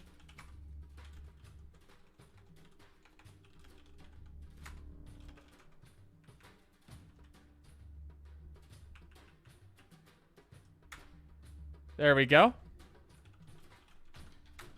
And now we have a list of file names. I hate working with date data types. I know. I didn't want to fiddle with the datetime module here. I just decided to do nested for loops. I'm trying to do the HacktheBox CTF, but it looks like I'm going to be happy. We had some people in Footpix's Discord who were doing that yesterday. There were some spicy ones, as I saw. I wasn't really doing it. I was coding. But I watched some people doing it. It looked pretty cool. We're almost 69th. Nice. Nice, GoPro. All right. Does everyone understand? No, Slayer K, that's fine. There's lots of ways to do this, okay? Lots and lots of ways to do this. So we gotta just 4-line. Let's mcdir downloads. 4-line in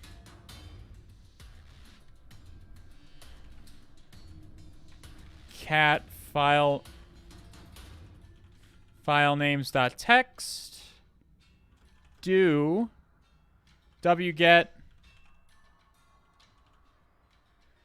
So we're gonna use bash. You could also use Python to do this. I just think it's probably easier just to do it really quickly in bash.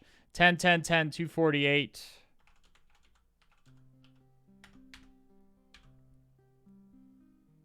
Documents $line.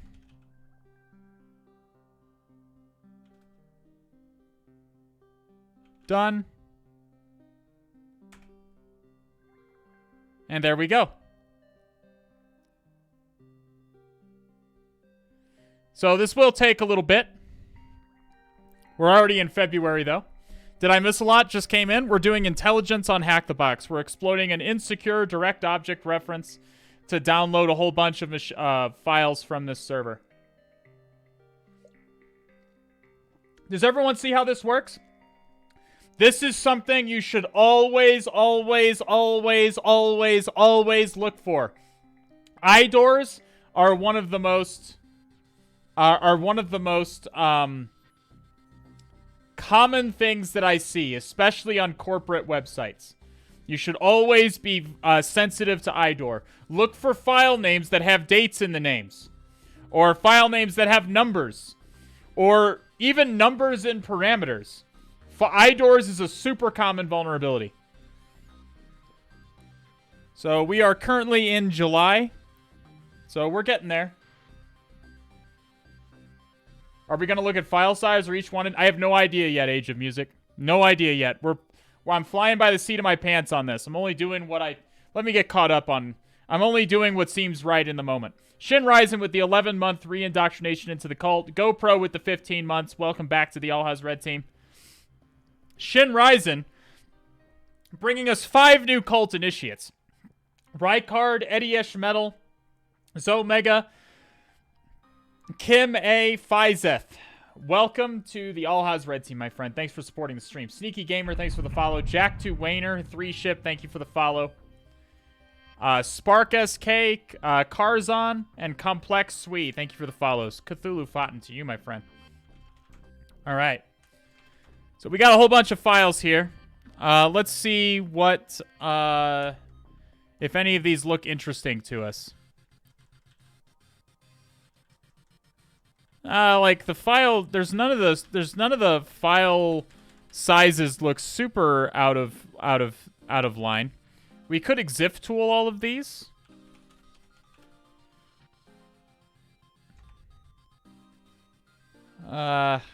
It's going to produce a lot of output.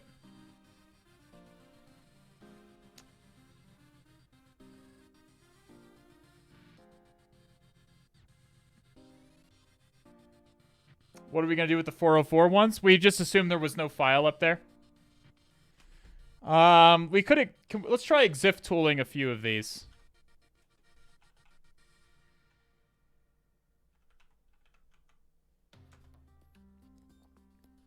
This is what I was hoping for. See that?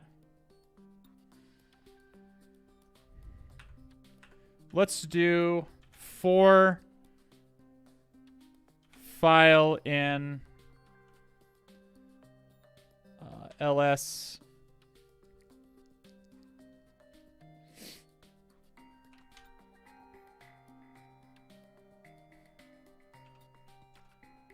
ls do exif tool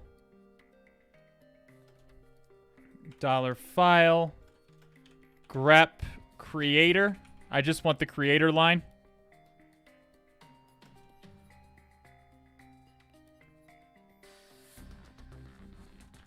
Done. Oh my god. Oh my god, I'm so big brain. Yeah, give me those names. Give me them usernames. Those beautiful usernames, chat. Let's put that into a usernames.txt. Just do that. So, with a lot of again, a list of usernames is of paramount importance in an Active Directory environment. If you have a list of usernames, that is very powerful because you can use it for all kinds of different things. If you have a list of valid usernames, you can use it for a variety of different things. So now we can do some Vim magic here.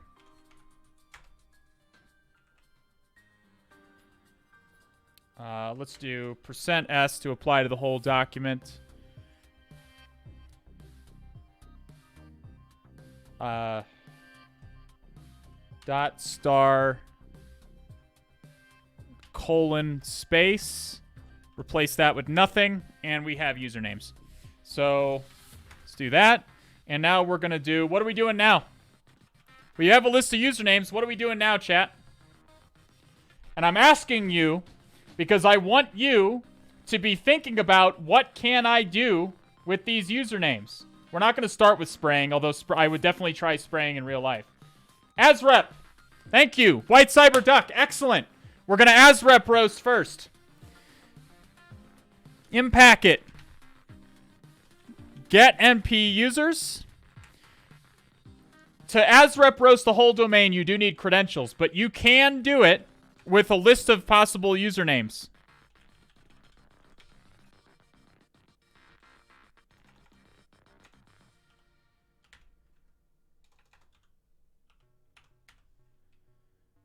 We'll call it was intelligence.hackthebox.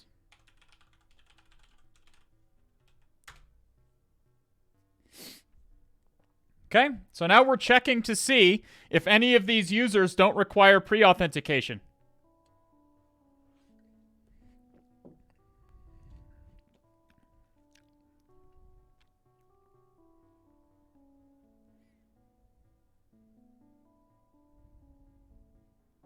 Oh, come on, give me a hash.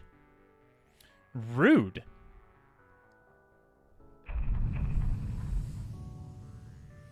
I wonder if we have all the usernames, chat. We only did files from 2020.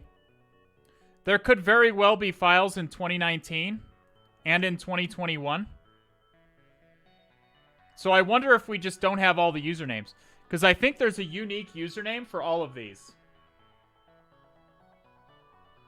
Oh, no, there isn't unique. These are not unique. We did not sort for unique. I wonder if we have all the usernames. Because keep in mind, this was in December and the other one was in January. So why don't we...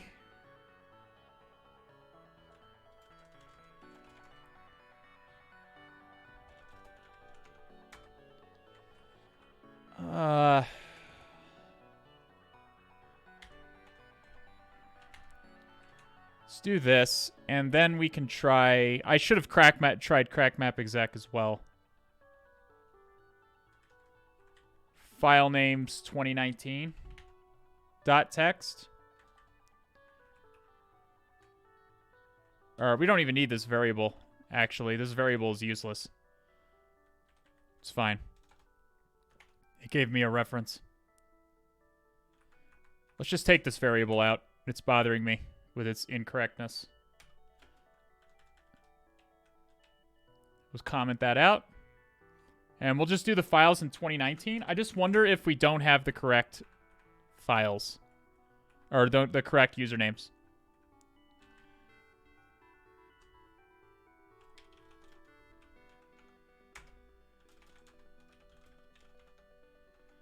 File name's 2019. So now we have all 2019 dates in here.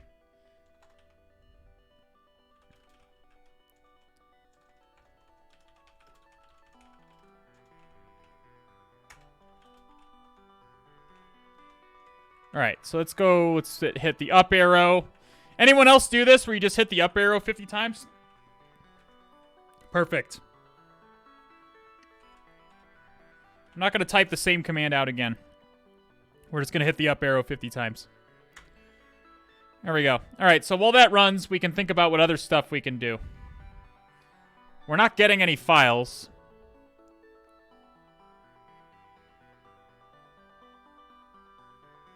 I don't really want to look at all the files, like lay eyes on all the files. If I was in a real assessment, I probably would. But in this case, all we're seeing is lorem ipsum content. So unless I see a file that really stands out to me...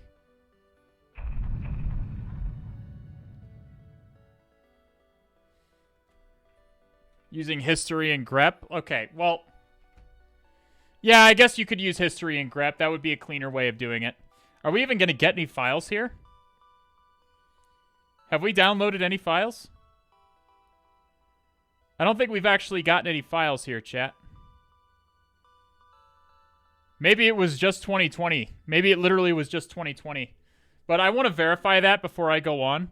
I don't want to get down a rabbit hole of all kinds of like password spraying and shit and find out that I didn't have a username that I needed to have. Yeah, we'll try 2021 as well. We're only doing 2019 here. We'll try 2021 as well.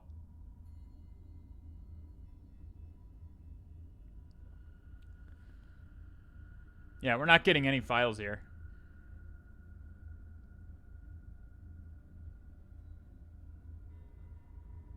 This is a super common way to exploit IDOR, by the way. Whip up a quick Python script that can allow you to download all the files. This is one of those things that Python is useful for on OpenTest. Dude, we didn't get anything from there. Victor downloads 2021. Let's vim datesgen.py. Let's change this to 2021.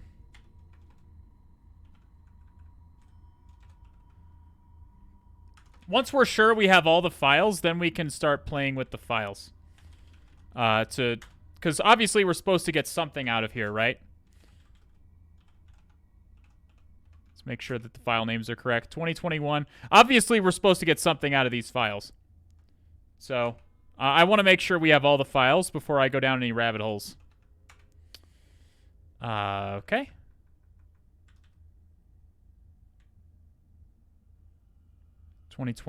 .text.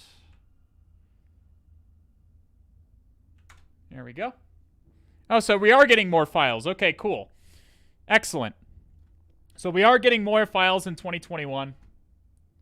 Can this be done? Dude, this could be done with just about any programming language you could mention, dude. Literally, I just did it with Python because I'm really comfortable with Python. You could have also, I would have also considered doing it in Bash. I was just coding in Python yesterday, so I was working on some coding projects yesterday in Python, and so my mind was on Python. That's all. You could have done this in just about any programming language you can name. With enough with enough self-loathing, you could do anything in Node. I just like Python a lot. Python is useful, okay? Unless you're George Hotz, if you're really looking for a good language to be the first language you learn, Python's a good choice. I like Python a lot. It's easy to learn. It doesn't like do the Java thing and like force the whole object-oriented programming paradigm on you. I mean, it is object-oriented, but it doesn't force everything to be a class like Java and Microsoft Java do. Why are you using a single thread? Oh my god. We have the coding purists. The coding purists are concerned I didn't use Python threading to do this. Yeah, I could have used threading, Baker's Banch of Streams. I could have used threading. Sure. I could have used Python's threading module to do this. It doesn't seem necessary, okay? It just didn't seem necessary. Let's history grep exif tool.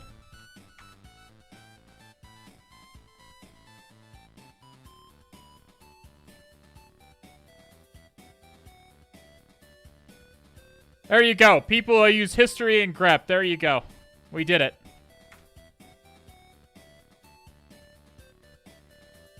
You save 3 seconds per... I know exactly. Does Bash have threads? I don't think you can thread in Bash. I could be wrong about that, though. Alright, so we have some more usernames here. %s to apply to the whole document. Colon space. There we go.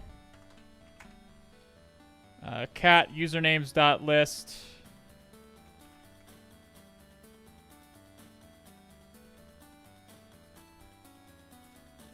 We'll just append it to usernames dot list over here.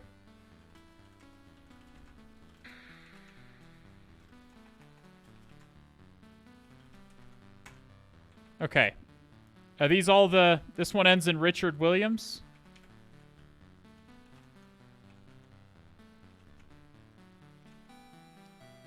Yeah. I think we did it correctly. Shouldn't Ian Duncan be there? Oh, I used less. Yeah, okay. It's there. Okay, so let's do cat usernames.list. Pipe that into sort-u. Unique. Usernames.unique.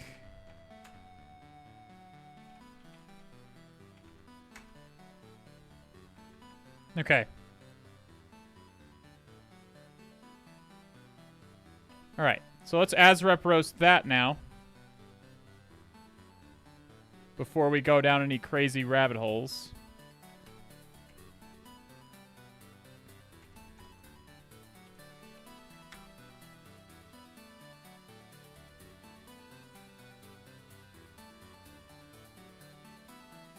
Oh, come on. Give me something. Fuck!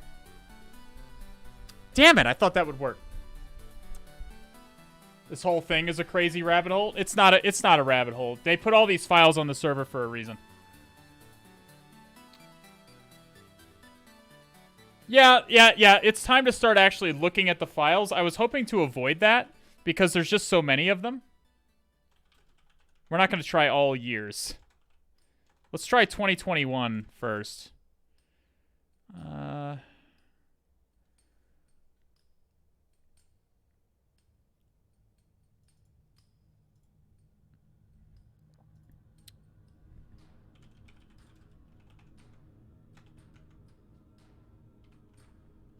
Are these just lorem ipsum content? Yeah, it's lorem ipsum. All right, well, we'll do this the sloppy way.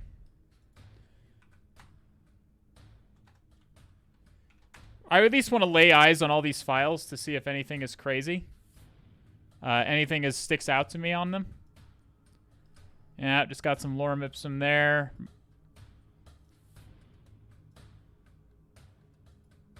Lorem ipsum.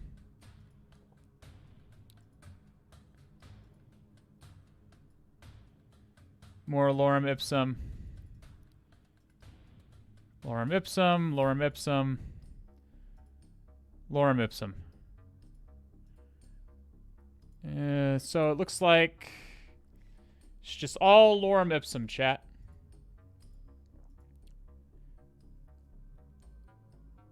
Aquatone them? Aquatone would not help here. Aquatone is for scanning a whole bunch of IPs. This is just one IP. I don't think Aquatone can even open local files. It might. I don't know. I'm not actually sure. I've never used it for that. Steganography? Oh, God, I hope not. Oh, God, that would be a nightmare. Let's go downloads. Oh, my God. I can feel the RAM. I can just feel it. Oh, boy.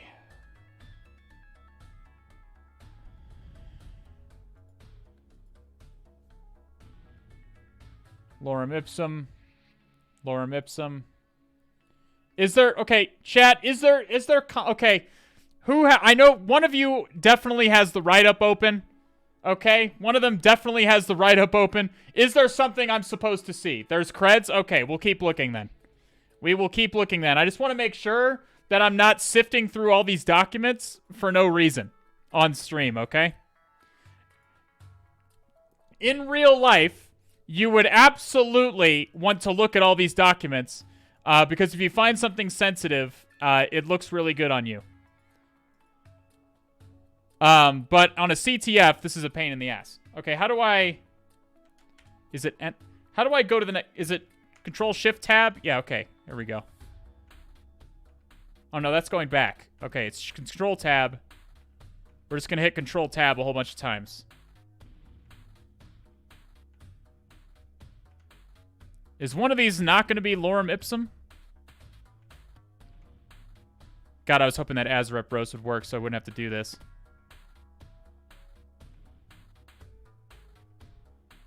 Oh. We found it, chat. Fucking Christ. Alright, that's a little bit... that wasn't as silly. I would say that wasn't nearly as silly as the... God damn it, Windows Defender. Windows Defender, every single time I open up my fucking notes, Windows Defender complains about it. I've added... What is it even catching here? Like, I know what it's catching. Oh, it's catching the log file. I'll have to add an exception in Windows Defender for the log file. I haven't added an exception for the log file yet. If you download my cheat sheet, be aware Windows Defender will flip out about it. You're going to have to add exceptions.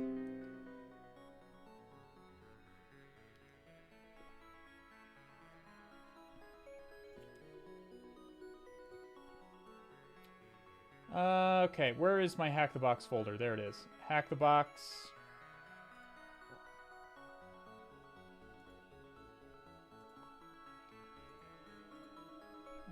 Intelligence. Okay, so we found this. Please log in using your username and the default password of New Intelligence. Looky there. It's just like my current assessment, chat. This is super common. It's so common that this worked on my current target. The assessment I'm currently working on. I discovered a default temporary password just like this one. And then what did I do with it? What do I do with this default temp password? They don't give me a username. What do I do with it? We're gonna fucking spray. We're fucking spraying, kids. We're not. We are not spraying kids. Do not do that. That is bad. Do not. Do not. I do not say that I said that. It is. Do not say that I said that. I will deny it. I will deny it, chat. I will deny it.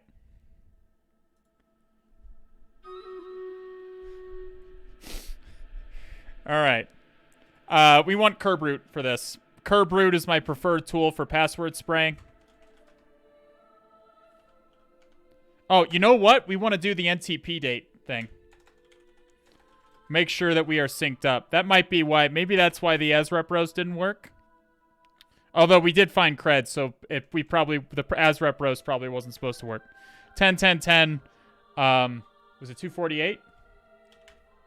I think it's 10, 10, 10, 248.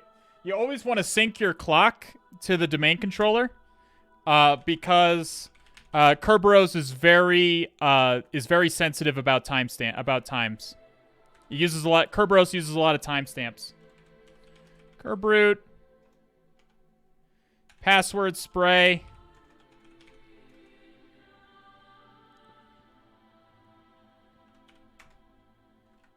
Attack D is intelligence.hackthebox. Tac DC 10 10 10 248.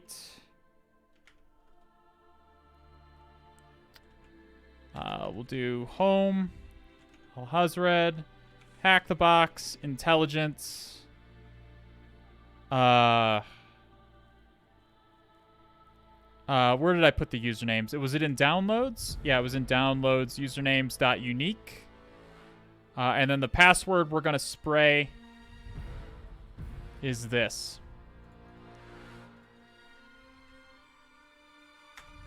Okay, we're spraying.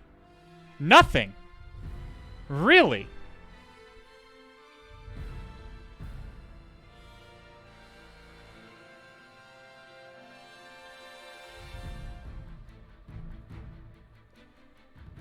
I like how excited you get. Dude, you gotta get excited, dude. There's more creds?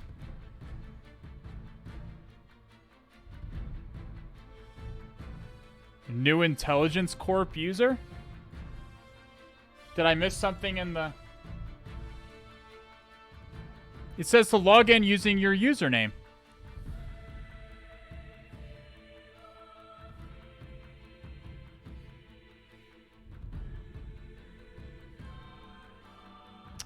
Are there more credentials in the PDFs?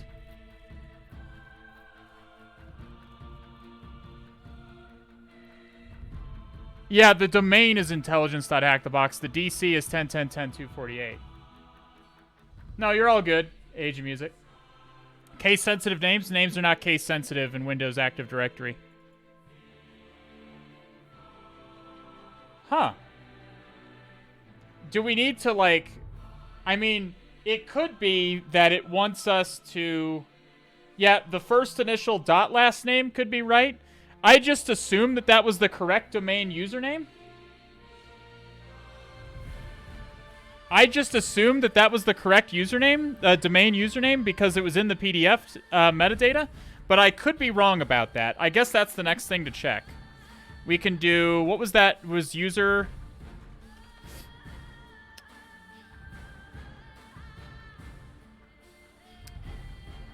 We use that user mash... Is it user... No, it's name mash.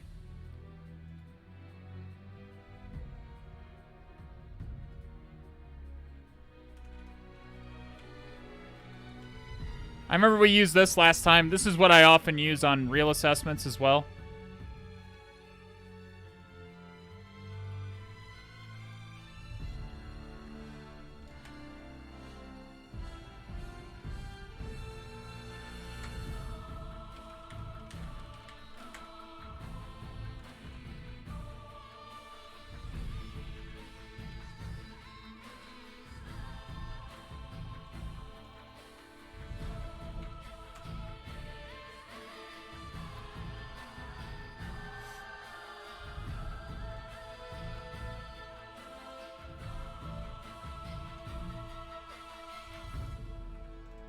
Okay. Names.txt. So namemash.py. Home. Al-Hazred. Hack the Box. Intelligence. Downloads. Usernames.unique.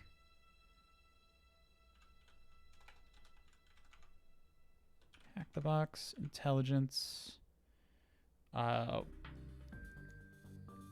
Mashed.name list, I guess. Oh. We want it to output there. What? String index out of range. Oh, it wants... Fuck.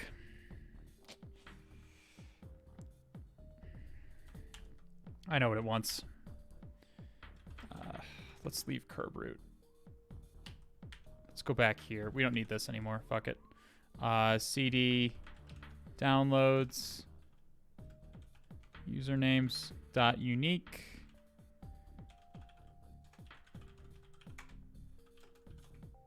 Vim usernames.list. It doesn't want this period here. It's expecting a space. So we're going to make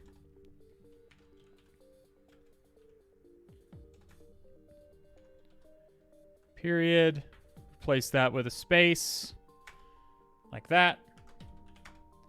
Okay. And now we go back to...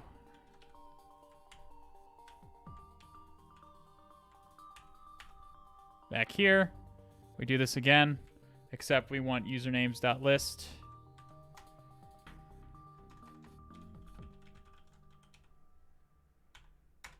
There we go. So now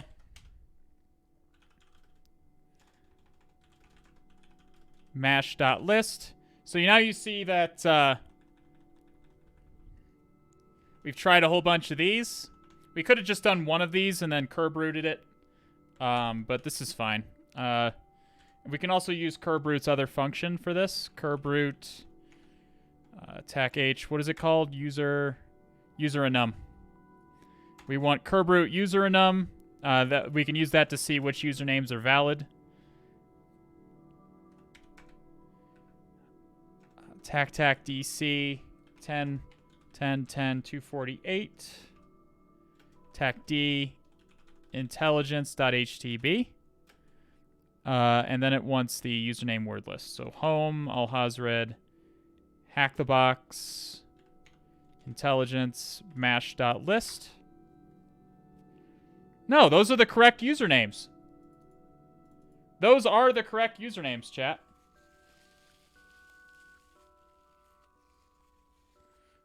Damn it. So that spray worked. We can check with crackmap.exec just to be sure. I guess we can. If it works with crackmap.exec and not curb root, I'm going to be fucking pissed.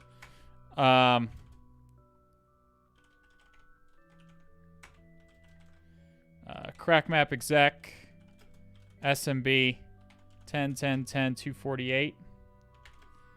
Attack U. The usernames is going to be downloads. It's going to be down usernames.unique. And the password is going to be that crazy password we saw here. If this works, I'm going to be fucking pissed. And curb root didn't work?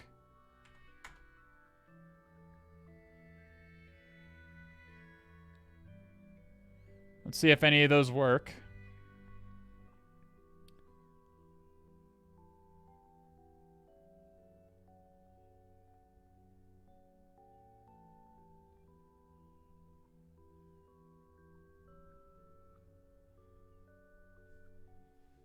Let's do Stream Raiders really quick while that's going.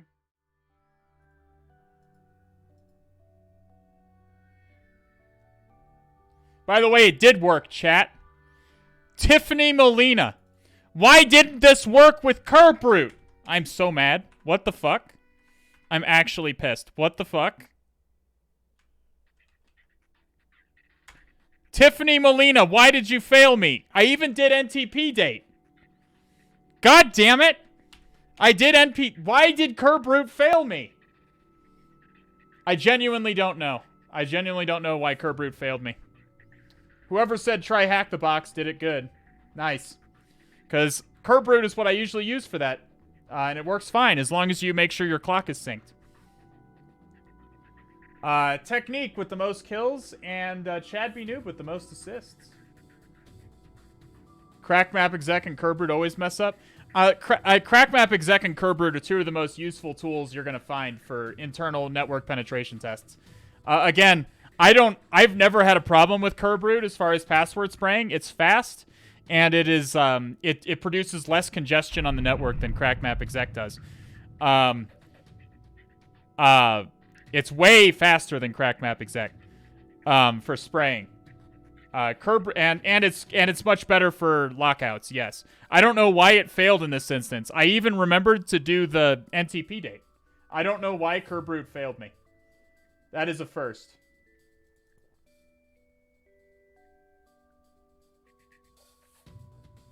Yeah, it generates different events.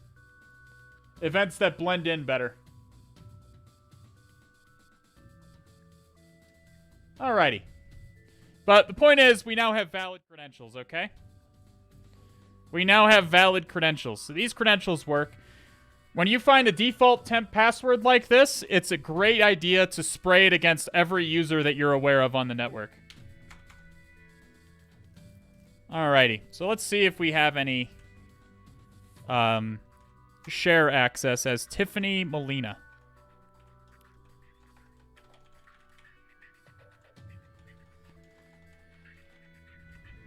Fucking Tiffany Molina.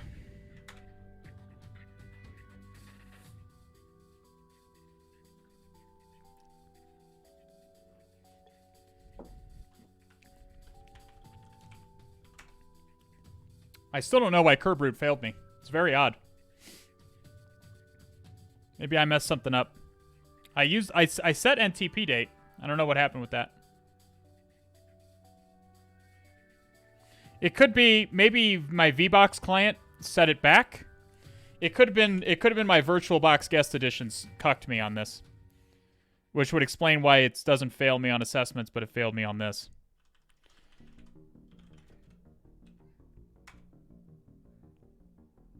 Yeah, so it's set to 10:02 right now. And then VirtualBox is going to change it back. Yeah. So this is what's happening, chat. We've solved the problem. My VirtualBox guest editions are syncing the date. You can't see the date at the bottom. The time at the bottom right, it's underneath the chat. I'll move this up so you can see. Look what happens. Do you see this 3:03 down at the bottom? That is the correct local time where I live. But if I set NTP date, that time's going to change. And then it changes back. You see that?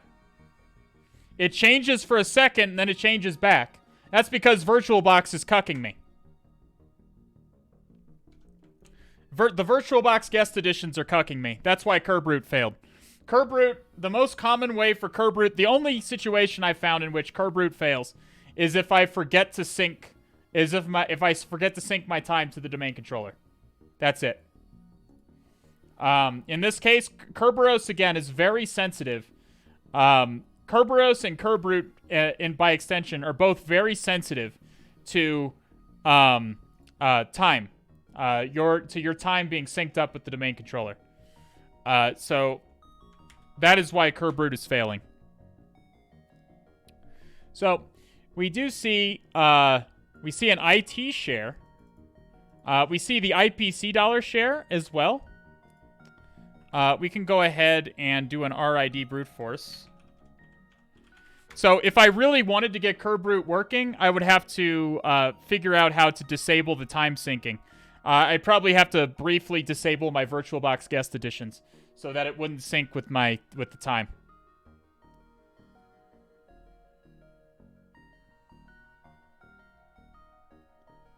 So we're doing an RID brute force to get a list of all the usernames on the domain. This is the DC account. We want this one. All of these are the domain accounts that we care about. I'll make the vim domain.users. We'll paste those in just in case we need a reference. All right, so we got a complete list of usernames on the domain now. We can also do get user spins. What OS do you use for real assessment? I use Kali. Occasionally, if I need to run Windows-based tools, I will run them. I have a my host is a my actual attack laptop is Windows. I have Commando, which is Mandiant's like Windows penetration testing distribution, if you will. It's basically just a Windows operating system with Windows Defender disabled and a bunch of pen testing tools installed. That is my core, my bare metal operating system, and then I have virtual machines that run on top of that. Usually Kali. Request intelligence.hackthebox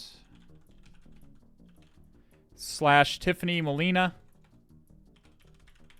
Again, Windows is not case sensitive, so it doesn't matter what your casing is here.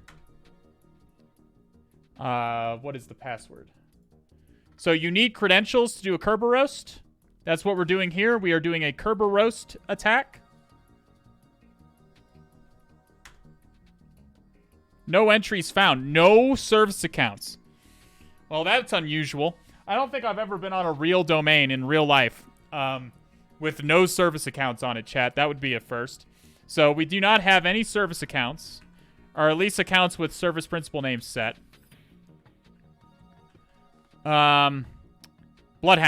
Bloodhound. Let's run Bloodhound. Sudo docker run. Okay. Bloodhound, Python. I always run Bloodhound. How recently was it updated?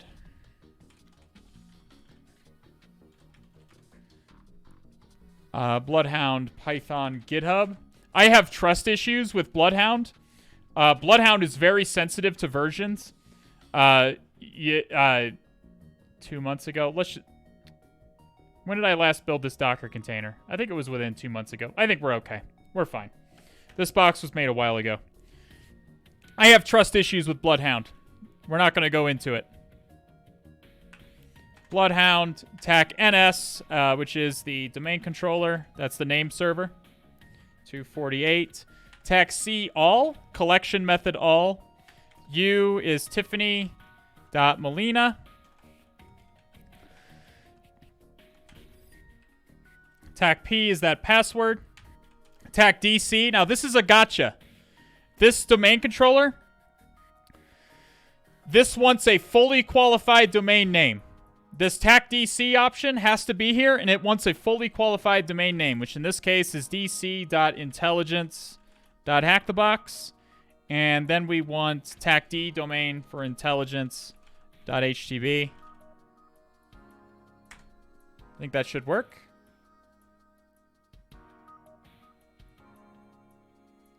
There it goes. We are now extracting information about the domain with Bloodhound. What does Bloodhound do? Bloodhound queries the domain controller and the domain at large for basically all of the information that it can gather regarding the Active Directory environment. It's pulling, by design, all domain users can at any time see the entire Active Directory configuration. That's by design. Everybody can see how Active Directory is configured. Okay? Bloodhound is taking advantage of that and simply asking for all of the Active Directory information that it can get. And it's going to output it in these nice little JSON files that it's made for us. Okay? Does that make sense? So you might wonder, how do we view this information? So, because if we less 2022 users.json, we get all this garbage. How do we, like, that's not helpful to us, is it? Oh, I assure you that it is. Sudo neo4j console.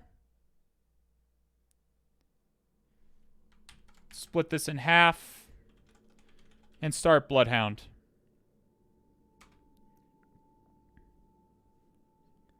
The database is not yet up, so it's throwing an error because it can't connect to the database.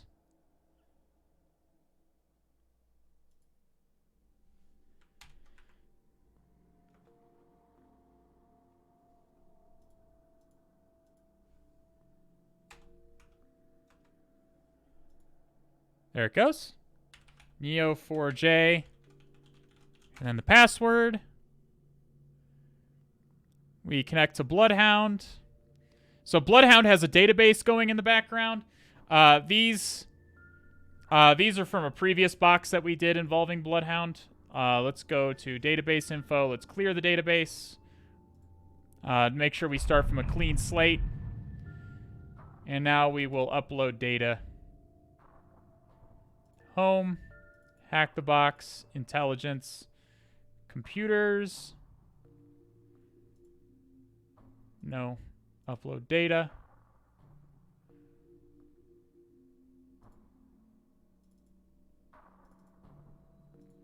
Domains.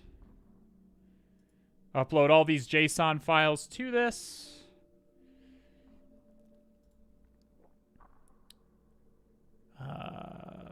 Hack the box.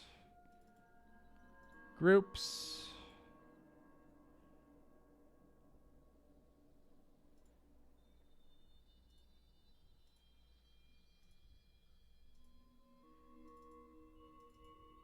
And users. Okay. All right.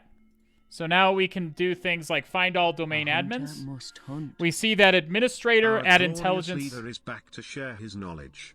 Thanks for your content. Always I here, always my dude. learned something new. Peace. Pharma RL, thanks for being here for 7 months. Welcome back to the All Has Red team. Rakudo, Baker's Bunch of Streams, Mobe, and Kevin Kipps, thank you for the follow. Cthulhu Fountain to you, my friend. So, we just have the one domain administrator. Find principals with we can look for common vectors, find principals with DC sync rights. By default, all domain admins can do that, and all domain controllers can do that. So this is nothing new. It doesn't look like anything is out of the ordinary there. List all Kerberoastable accounts. There is always one account with a spin, and that's the KRBTGT. But this password is never going to crack. So that's why our Kerberoast did not find that. It did find it. It just skipped it because it doesn't even bother pulling the service ticket because it's never going to crack. Yes, what? Can I help you with something? Do you want to help? Here you go. Yes, I know. Yes, I know. You are a kitty? I am aware.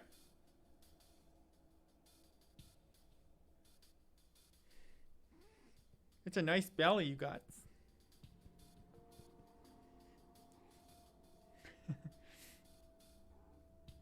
Find ASREP roastable users, no data.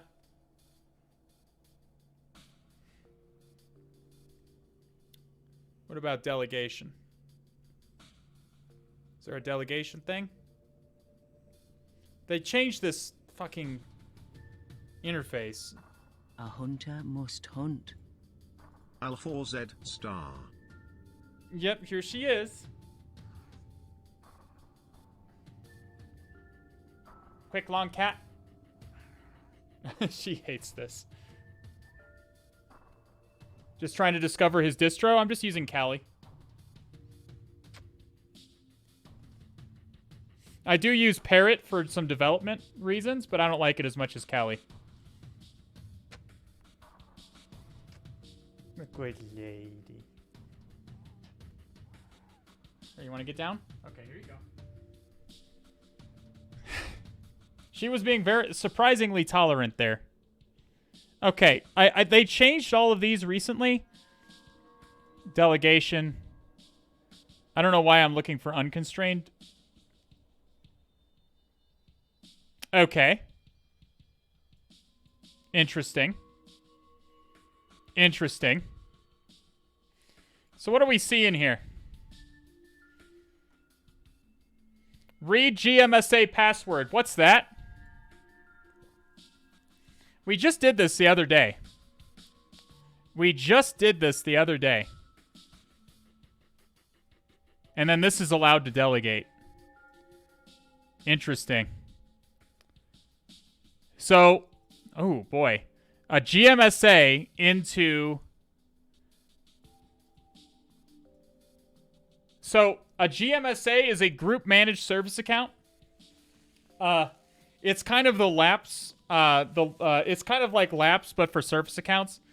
The point of GMSAs are to allow administrators to run certain processes under that service account without it using some kind of insecure password. GMSA's passwords are very long and complex and are rotated consistently. So they are basically impossible to crack and are constantly changed. So that's how GMSAs work, and necessarily so that certain users can, use the GMSA for what it's meant to be used for. Certain users are going to have the rights to read the GMSA password so that they can get it when they need it. In this case,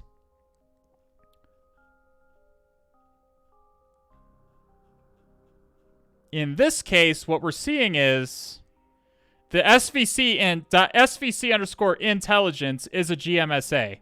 And we see that IT support, the IT support group has the rights to read the password of this. And then with this password, with this SVC underscore int intelligence.hackthebox password, we have constrained delegation to the domain controller, to the www data, the www service on the domain controller. So that's really neat. That's fucking nifty. Not only do we have to compromise the GMSA, we do not have either of these accounts yet. We're gonna have to compromise either Ted Graves or Laura Lee somehow, and then we can read the GM. So we see the path that we need to take. We see the path we need to take here. The path is to compromise one of these accounts somehow. We'll look at the shares. There are shares we haven't looked at yet. We'll start there. Then, once we've compromised these accounts are able to read the password of this account. This account is allowed to do something called constrained delegation to the domain controller, which will allow us to DC sync. Effectively, that will allow us to DC sync the domain controller. Does that make sense, chat? Does that make... It'll make more sense when we actually do it. Okay? Do anyone have any questions about the pathway right now? It'll make more sense when we do it. If you have questions, do ask.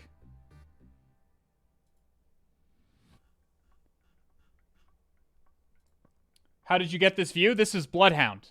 I used Python implementation of Bloodhound to extract all this information from the domain controller. And from there, I was able to upload them to the Bloodhound graphical user interface, and Bloodhound produced this for us.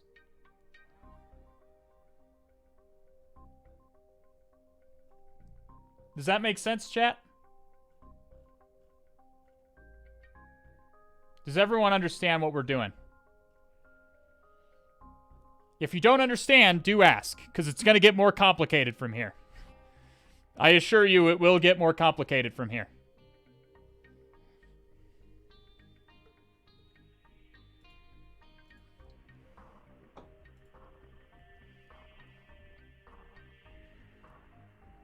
I'm not 100% on. That's okay. I'll just smile and nod. Don't smile and nod. Try and understand. Try and understand. Right. We'll get to the constrained delegation when we get to it, Husky. Let's not... We're not at the constrained delegation yet. First, we have to find a way. We see a path. We have to find our way to either Ted Graves or Laura Lee. So the first thing we're going to want to do is crack map exec. Let me just get rid of this, because I don't think we need curb root anymore. Let's do crack map exec 10.10.10.248. We didn't enumerate all the shares yet, so let's make sure we do that.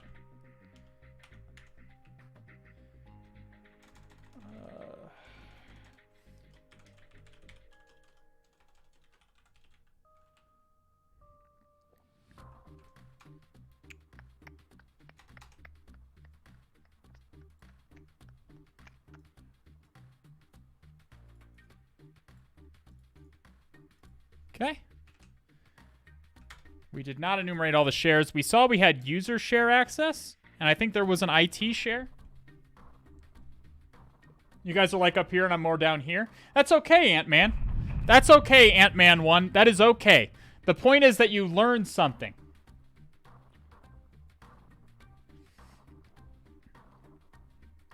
Why did that not work?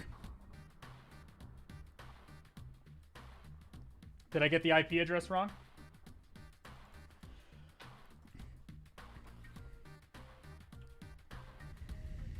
I didn't mean to do that. Let me try restarting my VPN. It looks like I might be having VPN issues. Sometimes that happens on Hack the Box for some reason.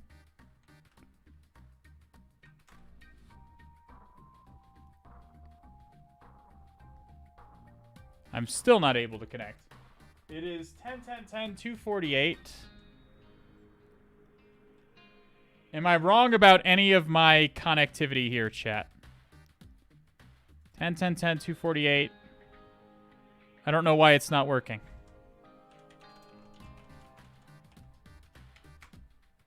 Yeah, we are having VPN issues. It looks like we're having VPN issues, chat. We're connected to the VPN, but maybe it's a problem with HacktheBox's infrastructure. We may be having a problem with HacktheBox's infrastructure. Because we do not seem to be able to ping our target anymore.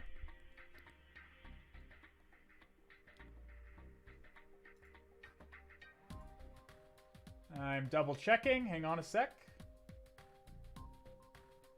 If we need to, we just reset the box.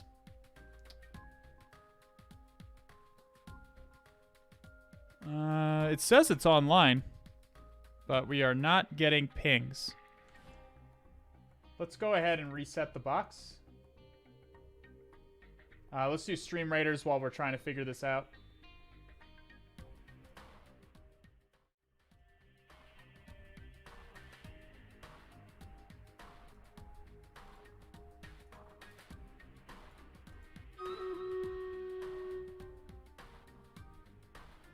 Changing MTU to 1500 in the VPN file helped me. Well, we'll reset the box and see if that does it for us. I've never had to modify the OVPN file. Just we'll give it a sec. We're doing Stream Raiders. We'll give it a second to start back up. Kindergarten Kitten with the 8 months. Welcome back to the All Has Red team. Indeed, All Has Red star indeed. Where did she go? She probably wandered off to go nap somewhere. Eric Cartman, thank you for the follow. G. Xavier, thank you for the follow. Cthulhu fought into the both of you. Canadian Fighter. Oh, that reminds me. I think we got is Top Gun 2 coming out this week? Is this the week of Top Gun 2? At long last?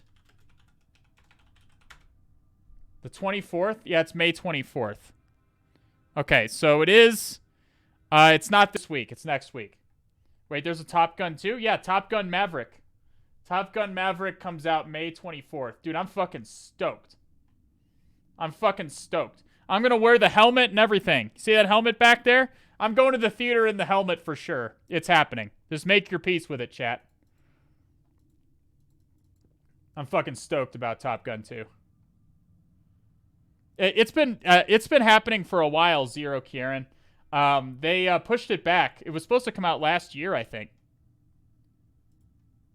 Fire Pilot Al watching Top Gun 2. Dude, I'm gonna get super every so often, and Helen of Tor can attest to this. I just get super hammered and watch Top Gun. I love Top Gun. I don't even try to hide it. I really like Top Gun. There is gay porn that is less gay than Top Gun. I guarantee it. Gay porn exists out there that is less gay than Top Gun. But I absolutely love all of that. I absolutely love that. Not to get too hyped, but the reviews have been amazingly good. Dude, of course it's going to be good. Like, I saw the trailer. The trailer looks amazing. Like, I'm going to be honest with you. Like, the best thing about Top Gun is just the great footage they have of, like, just the jets flying through the air and stuff. That's the best footage. And it looks like they got tons of that in the... Like, watching the trailer, it looks like they got tons of that. I don't get Top Gun. That's okay, Wally W4. It's all right. I was in the piloting culture for a while, so I'm kind of required to like Top Gun. I just absolutely love Top Gun. God, we still can't ping. I'm sorry, guys. Hack the Box must be having some... Oh! Nope. It looks like we can ping now. I think we're back. They strapped Tom Cruise into an FA-18 and flew him around. Dude, I'm so stoked. I'm so excited to see some sick fucking... some sick dogfighting again. Top Gun 2 is like a 98%? Really? That good? Is that so, Mr. Robot? Now I gotta look it up. Hang on. I'm looking it up. I'll be goddamned. 97%. Holy shit. I am so fucking hyped. Holy shit. When have you seen this, chat? Chat, when have you seen an ancient, like, an 80s movie, a sequel that is 40 years after the original movie came out? Not 40 years, like 35?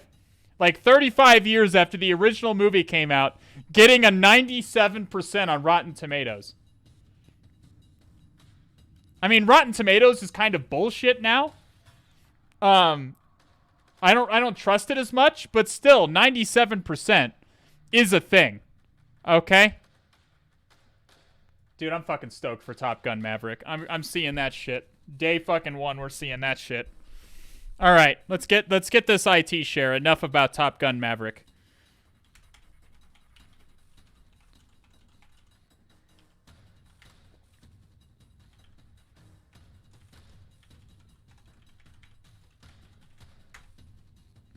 It looks like it's going to be a sick movie to see. I'm just going to say that. Can I put a domain? Is that going to work? No. Is it lowercase d? Maybe no. It wants the net BIOS. So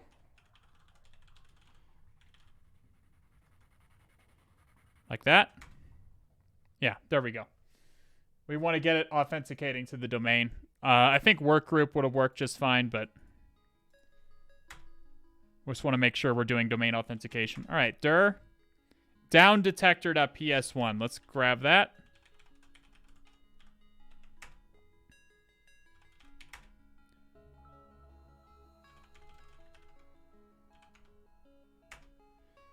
Okay, so this happens because PowerShell prefers 16-bit Unicode, and Linux prefers 8-bit ASCII. So maybe Kate will work better. Yeah. So Kate can read the Unicode better than our terminal can. So what do we have here? For each record in get child item. So it's making an LDAP query. Name like web star. It's making a web... Oh. Well, you guys got lucky today. What tool are we going to have to use here, chat?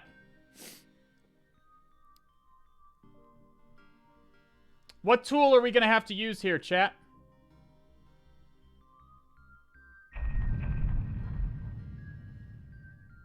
DNS tool? I'm not familiar. That's not what I mean. DNS tool, I'm not familiar with that tool, but I think I know where you're going with that, Embargo DC. Responder! It is time for Responder. Why does Responder help us here, chat? Why is this a solution for Responder? We talked about this at the beginning of the stream. Usually, you will not see Responder used for its usual purpose. In CTFs, you usually don't use Responder for its typical purpose. And that is the case here. In this case, we can force this, using this script is probably running in some kind of a cron job, or some kind of a scheduled task. That's what they're called in Windows. It's running as Ted Graves, and what's happening is it's making a web request to every URL in the DNS cat, every DNS name that starts with web. And this star is a wildcard, so anything that starts with web, it will send a web request to. So here's the thing about Active Directory DNS. The way it's usually designed is with dynamic DNS. What does that mean? Dynamic DNS means that any domain user... We don't have to update the script, Angel D. We don't have to update the script. I'm explaining it to you. So... Dynamic DNS means that any domain user can add a DNS record to a domain. What's the use case of that? Why is that useful? Or why does Windows allow that? We should, I'll rephrase the question. Why does Windows allow that? Because they want users to be easily able to add machines to the domain. Like, if a user, for example, authenticates to the domain from a new device through a VPN or something like that, the domain controller needs to be able to automatically update its DNS records to include that new device. This is called dynamic DNS. Does that make sense? A byproduct of this is that we can add arbitrary DNS records to the domain. Normally, this is not relevant. However, if you have users that are browsing to wildcards like this, we can add any DNS record that starts with web and then anything. It could just be web anything. Any DNS record, and it's gonna try and browse to that. And if we've set a DNS record to point to our machine, we can have Responder capture the credentials.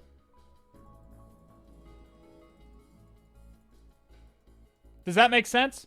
So we can force, using this, we're going to assume, it says right here, scheduled to run every 5 minutes. So every 5 minutes, this is getting every DNS record from the domain controller that starts with web. Then it's sending a web request to each one of them. We can add a new DNS record that points to our Kali machine, and then have Responder capture the credentials. So someone mentioned DNS tool. I'm not familiar with that tool. Let's look it up. Is this a tool that's going to let us add something to a domain control? Add KRB relay X, unconstrained delegation abuse. DNS tool. Query modify DNS records. Perfect. Okay, whoever said DNS tool, good work. Good work. You're a useful chat member.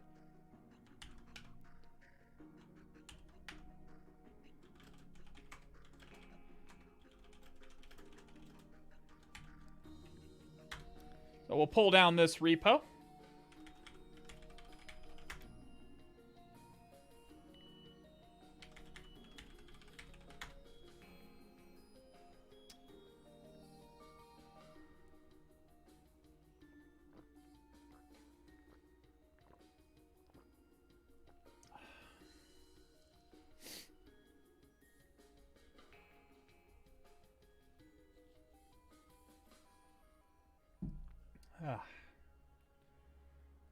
Why are you not using SSH keys? What do you mean SSH keys? There's no SSH keys relevant here.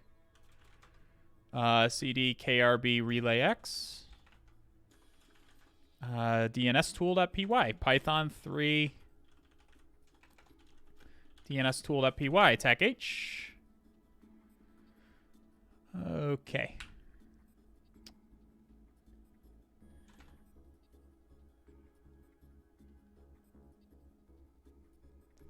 So, does it have like an example for us?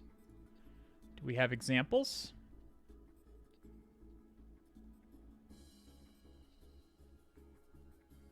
We're going to do the attack A to add target record. I guess that's the record we want to add. Okay, so Python 3 DNS tool.py, tech U, Tiffany.Molina. Attack P, this crazy password. I've never used this tool, but it seems like it does what I need it to do. So we do this, and then we do attack A add, attack R target record. We can do web Cthulhu dot intelligence dot htb. Hopefully this works. The TAC D record data is going to be our IP address. Let's find out what that is. 10.10.14.30. Okay, that's the data. And then we have to include the 10.10.10.248. See if that does it. Username must include a domain. No problem.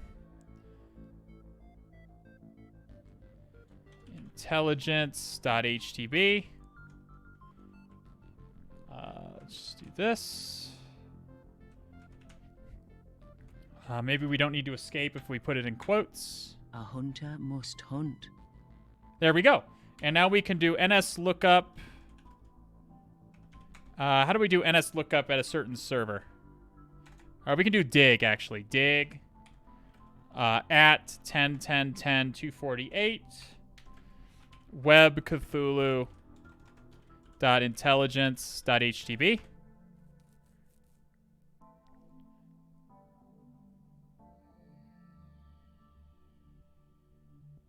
It doesn't seem to have the A record that we wanted, chat.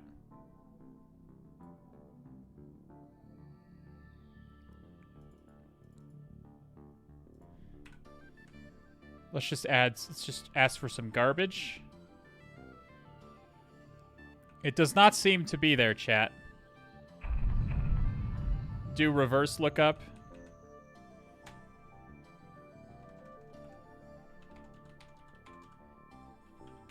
Do I have to do the TAC R or something? How do I do a reverse lookup with dig? Is it TAC X? TAC X. 10.10.14.30.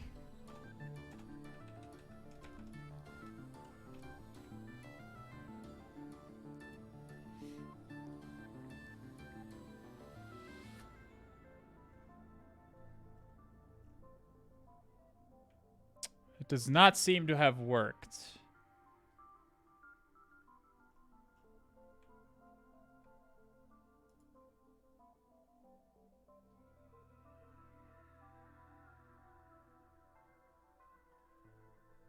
Maybe try with the PowerShell query instead. What do you mean with the PowerShell query?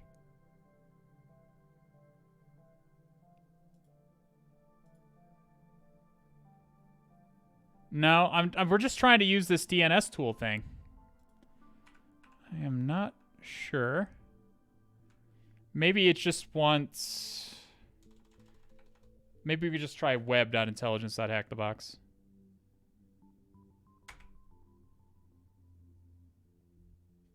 Adding new record.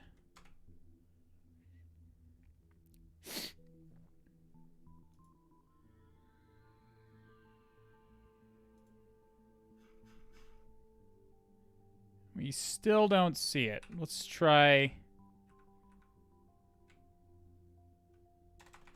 web.intelligence.hackthebox. We still don't seem to see the... We still do not seem to see the, to see it in our,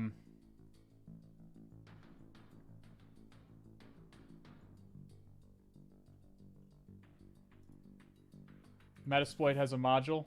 Just run responder and see if it worked. I guess. Sudo responder tac I tac capital I ton 0. That should work. Okay, apparently it worked. Okay, this is how responder works. So responder, we had WPAT off. I just used responder by the default way. Responder has a bunch of other options you can potentially use. But you see that it's poisoning DNS, it's poisoning MDNS, NBTNS, it's poisoning LLM and R, and it's listening on all these. It's presenting fake SQL servers, fake SMB servers, fake Kerberos, fake everything. It's got all these fake servers that are listening. And we see that Ted Graves is trying to authenticate to... it doesn't say where he's trying to authenticate to, but you see that we captured... What is this, chat? What is this big mess of data that we just received?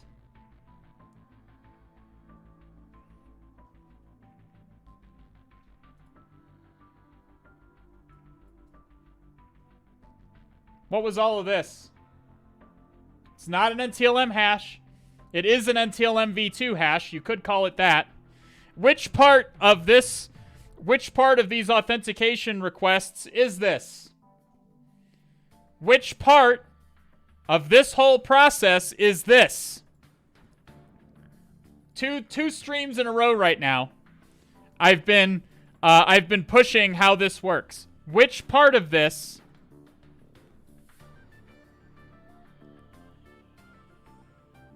It's not the auth request. It's not that. Although this is kind of messy. It's not the challenge either. There's literally only one more that it could be. It's this part. It's the red part. The red part is the challenge response.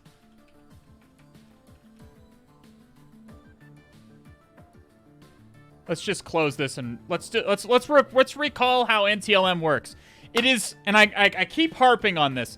It is absolutely crucial that you understand how NTLM works and why it is exploitable, because it is exploitable in multiple different ways. Okay? We're gonna do this again. Got a box here.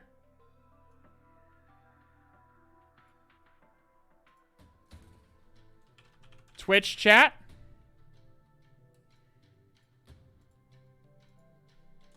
Elsa Jean. Okay? So, no relay happening here. We're just going to focus on pure NTLM. The first part of NTLM, we'll make it blue.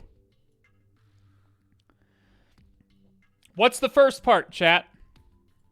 Twitch chat wants to authenticate to Elsa Jean. Wants access to Elsa Jean's ports. What is it doing first? Yeah, the request. Please auth.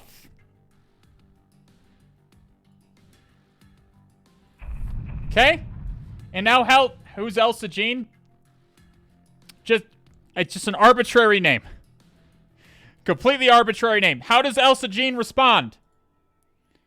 How does Elsa Jean respond to authentication requests in NTLM?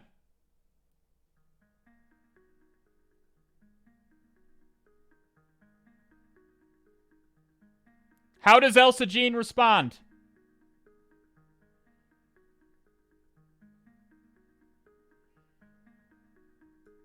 Challenge. Yep. Elsa Jean does not ask, what are your creds? That is not how Elsa Jean responds. Elsa Jean instead says, here's some data, encrypt with your hash.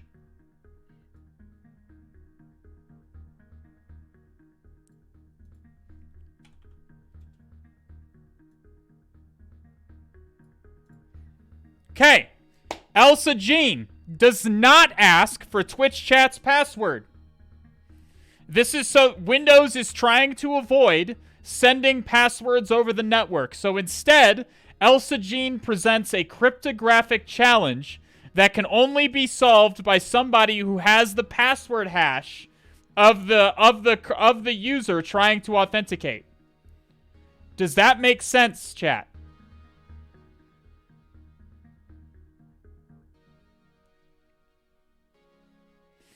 Essentially, Elsa Jean will send some data, sends like some data back to Twitch chat, some randomly generated data. And Twitch chat is supposed to encrypt that data using the password hash. Using Twitch chat's password hash. That encrypted data is sent back to Elsa Jean.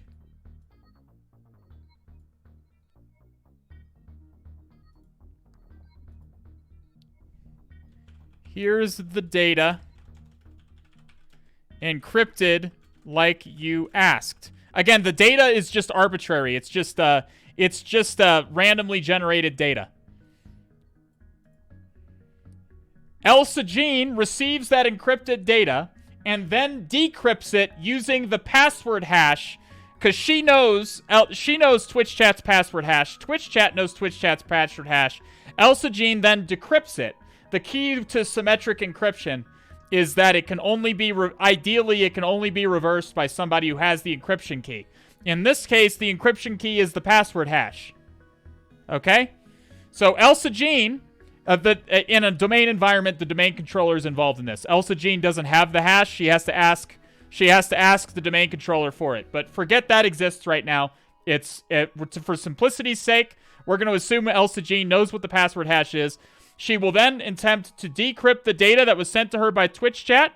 If the data decrypts to the data that she originally sent to Twitch chat, Twitch chat has essentially proven that they have the password hash.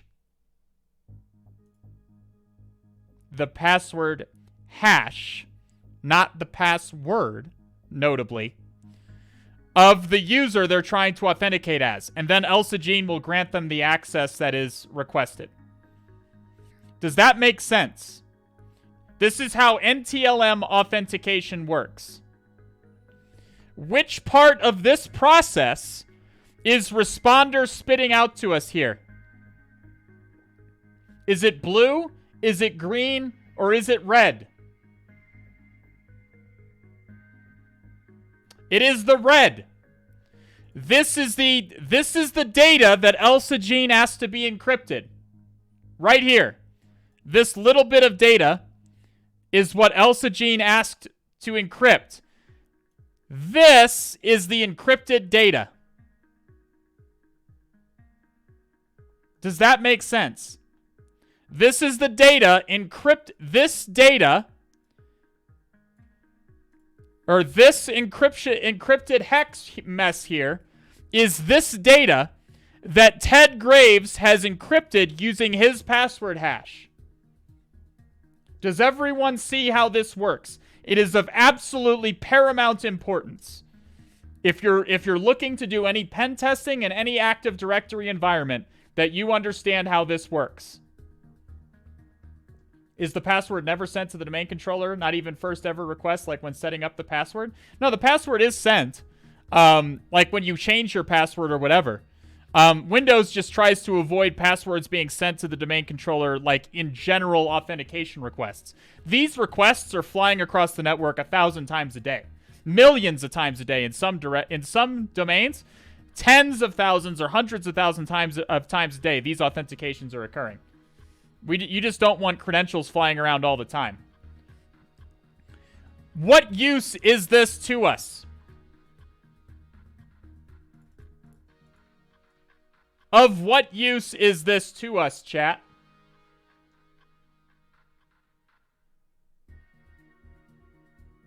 Yeah, we can try and crack it. We can try and crack it. This is that. Now, I get some people ask me questions like, Al, I'm on my first internal assessment, and I turned on responder like you said, but I'm getting all these different hashes I got the same user a whole bunch of times, and it's a different hash every time. How do I know which one is the correct one? This hash, this password hash is going to be different every time. Why? This will be different every single time you capture it. Why? Because it's different data. This data is randomly generated. This data is randomly generated. So obviously this hash is going to be different. This is why it's critical to understand this entire process. So you could catch, if we left responder running for a long period of time, we could catch responder by default, like ignores users that it's already captured. So that's why you're not seeing any more hashes appear. Oh, yeah, it's even telling you. It's caught the same hash. If we actually showed these hashes, they would be different every single time. That's because the data is different. Okay? This is not useful to us for any reason other than cracking. We can try and crack the encryption here to reveal the plain text credentials. So let's take this.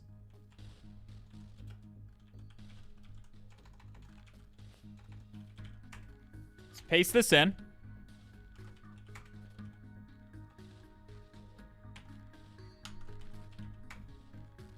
Oh. I must be in an unwritable folder. Yep.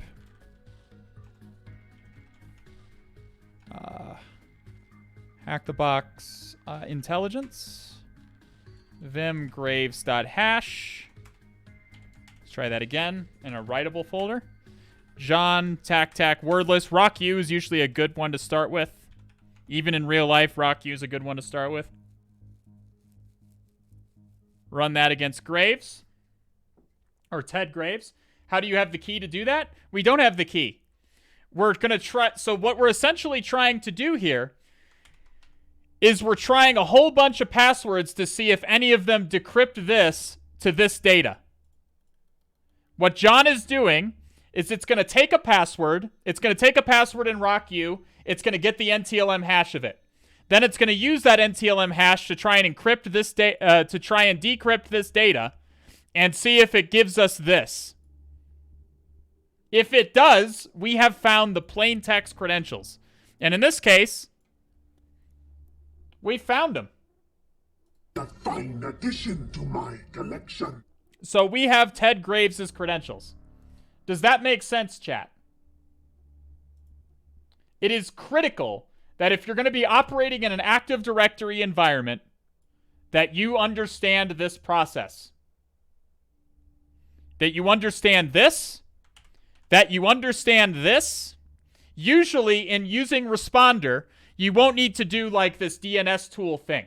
You won't need to do it. You'll get in, if you're on an internal network, connected directly into an internal network, you can literally just run this. Responder will start up, and you'll start seeing hashes. That's literally all it is. Then you copy these hashes out, you throw them all in a file, and you crack them. That seems super broken? It is. You betcha. This is why Kerberos is the recommended. This is a legacy authentication system. Windows does not recommend this anymore. It's enabled for legacy purposes. Windows is really wrapped around the axle about being backwards compatible. Like Windows 10 needs to be able to talk to Windows Server 2000, for example. Like Windows is really bent out of shape about that. And so these legacy protocols are still going to be in operation on most networks. You'll capture these hashes and you crack them. That's all you do. Now, this is the first thing I'll do. The first thing I'll do is just fire up Responder with just the interface that you want to listen on. That's it. That's all you do. And if I get hashes, I then try to crack them. If they don't crack, I will then try to NTLM relay. I'll then try relay instead. If they don't crack. How common is this? Almost every organization. In my entire career, I have pen tested one organization that completely disabled NTLM authentication. One. It was a bank. They had completely disabled NTLM authentication. So I was not able to do a relay, and I was not able to capture hashes in Responder. They were using Kerberos purely. But that is extremely rare. That is of the highest rarity. Why? Because it breaks things. Modern Windows domains prefer Kerberos. They prefer authenticating with Kerberos. But they fall back on NTLM if Kerberos fails for whatever reason. So highly complex passwords? Yeah, that will stop you from cracking them, but it won't stop you from relaying. It doesn't matter how complex your password is, I can still relay your authentication.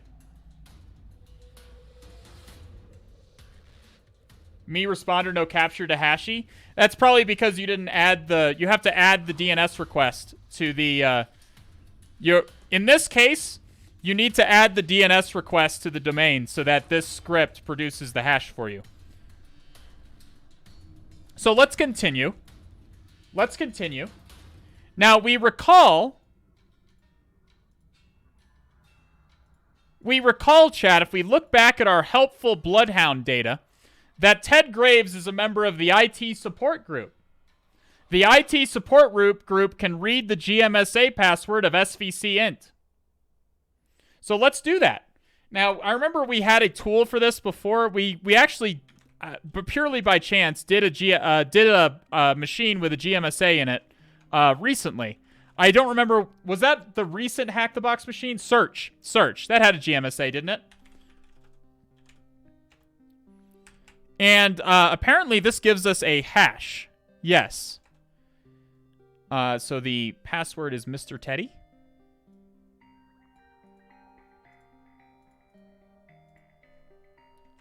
The domain is going to be intelligence.hackthebox.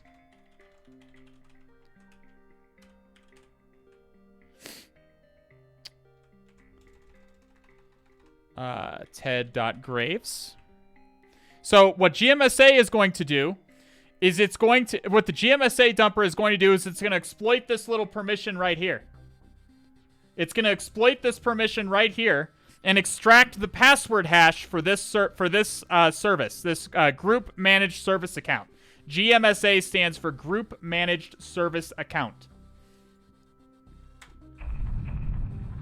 Invalid server address. I must have 10.10.10 268 or 248, excuse me.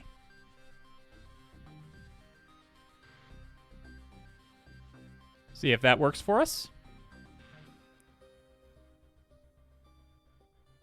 It looks like it's thinking.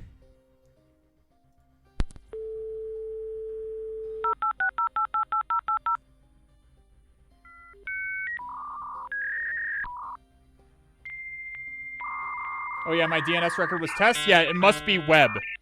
It must be web because it's specifically looking for things that start with web. It can be anything after the web.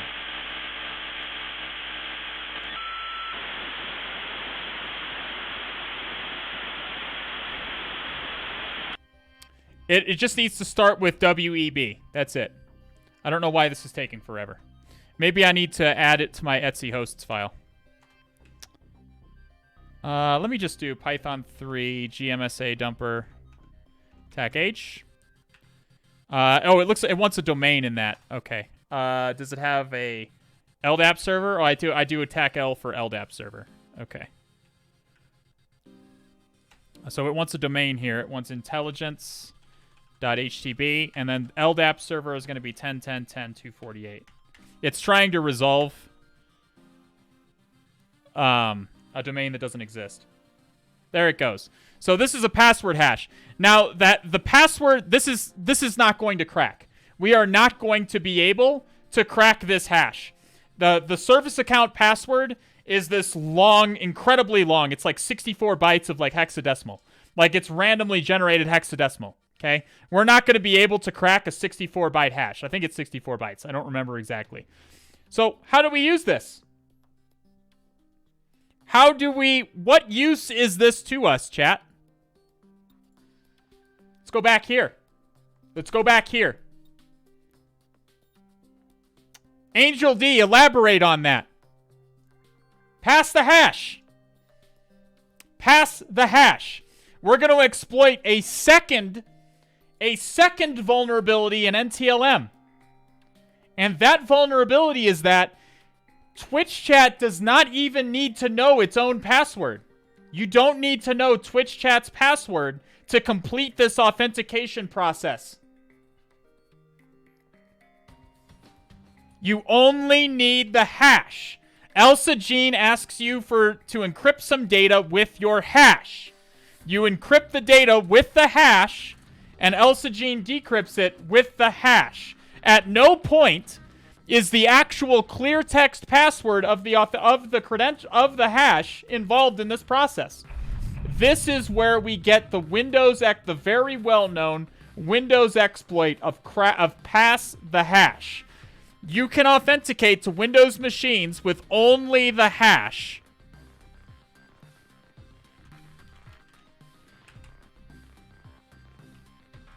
Why are you shouting? I just talk loud. And also, I'm trying to be emphatic. It's important that you understand this stuff. If you want to operate in an Active Directory environment at any time, you need to understand how this stuff works, chat. You absolutely need to understand this. Is it svc int? _int.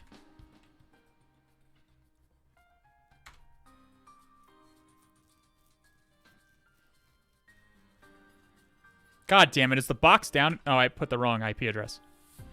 It's 10.10.10. 248.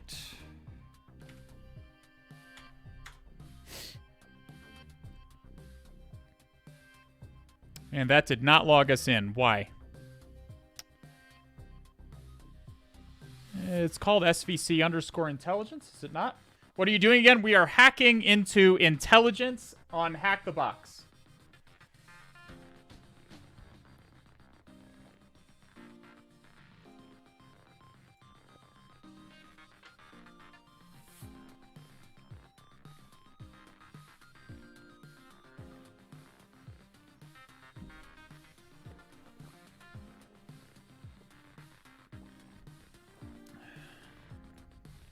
I don't think it's a computer object.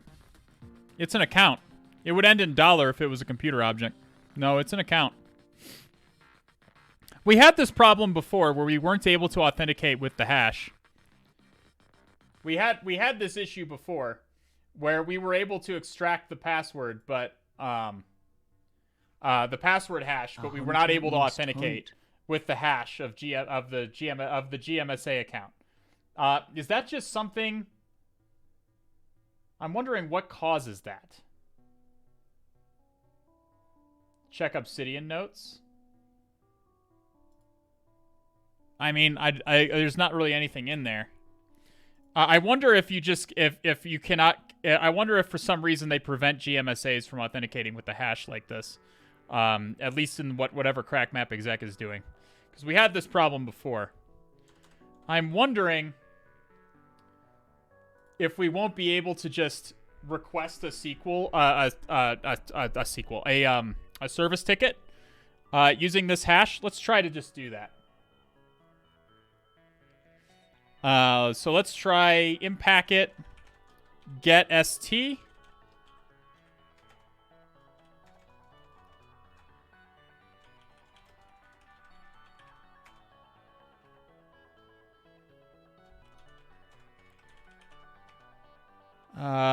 Get TGT.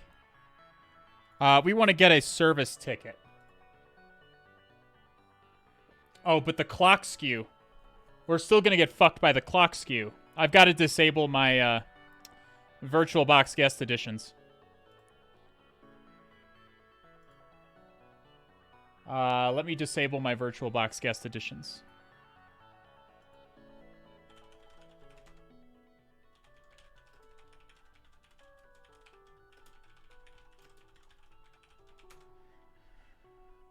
Probably VBox client will do it.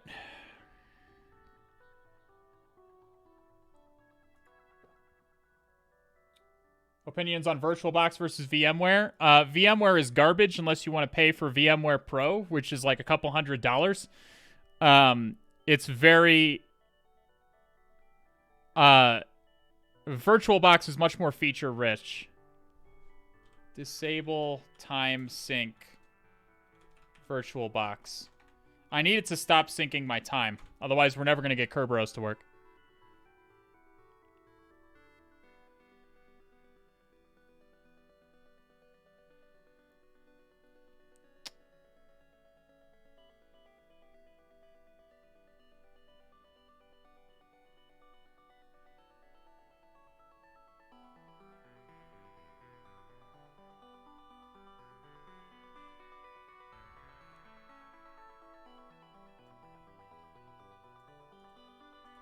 Okay.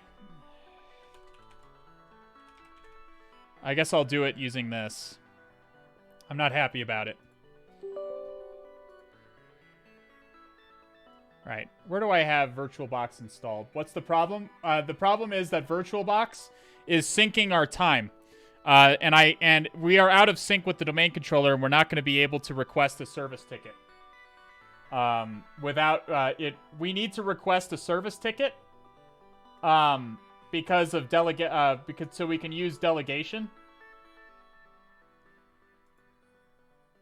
We need to request a service ticket, and for that we need to do Kerberos stuff. And if we want to interact with Kerberos, we do need to use. I need to disable my the time sync so that my VirtualBox isn't going to keep cucking me. Where is VirtualBox installed? Oh god, what a pain in the ass. 1 second, guys. I can't show this. I don't really want to... Why is File Explorer taking forever here? Okay, here we go. I think it's in Program Files x86. Nope, it'll be in Program Files, apparently. Oracle VirtualBox? Is it an Oracle VirtualBox? And there's VBox Manage. Okay, we'll CD into that folder. I'm hoping...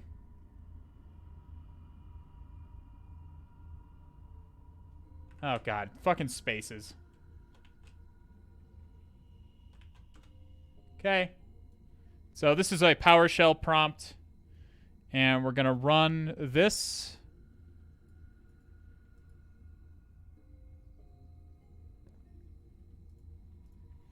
I know this doesn't look like your PowerShell prompt. That's because I made mine pretty. Don't worry about it.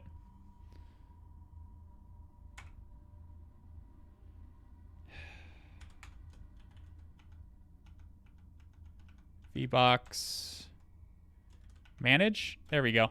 VBox manage, set extra data. So we're going to set a registry key, and I'm hoping I don't have to restart my VM for this to take effect. God damn it, that didn't work.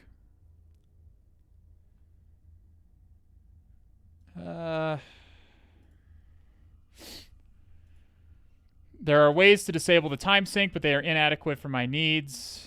You should be able to edit the VBox ad service on the client, add the disable time sync option. Oh, here we go.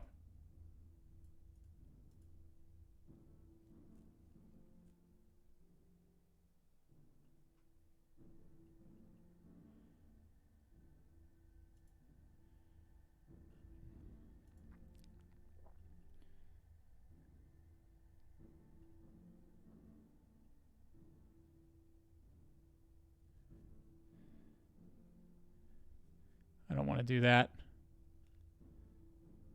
I just want to do it inside of the...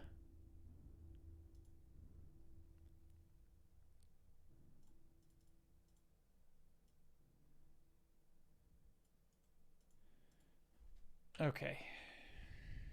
Hey, listen. What? Read the chat? What is chat saying? Where? Replace VM name. I'm just an idiot. You're right. Okay. You're absolutely right. I'm just running stuff without actually reading it. My bad.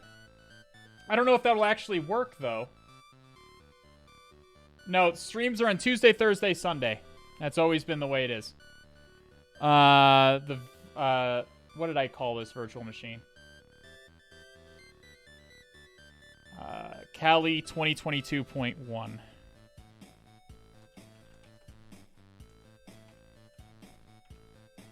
I think that's it.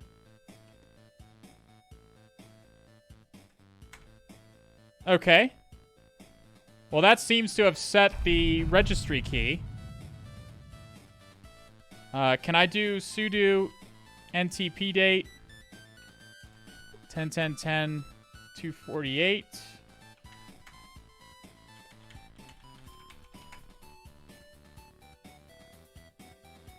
Let's see if it holds. Oh, nope, it changed back. Do I really have to reboot my fucking machine for this? I guess we'll reboot. We don't really need Bloodhound anymore anyways.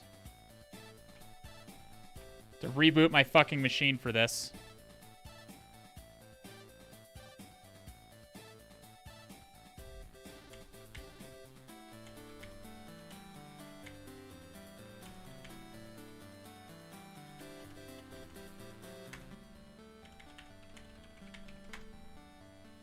Okay, let's reboot.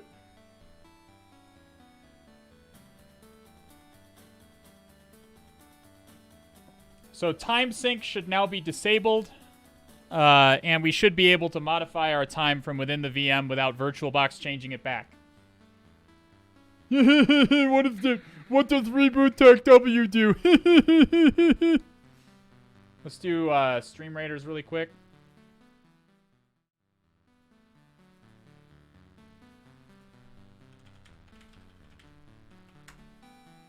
It's all good, Chad. I don't care. It was funny. I admit it was funny. Okay, let's make sure I can set the time. Let's connect to the VPN. Okay.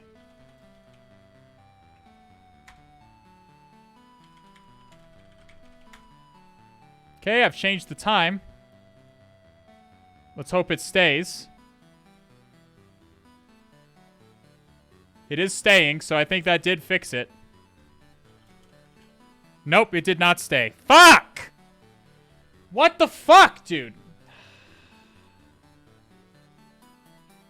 Alright, hang on. So that did not fix it.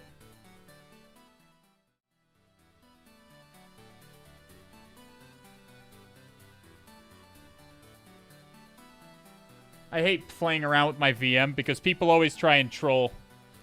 Uh,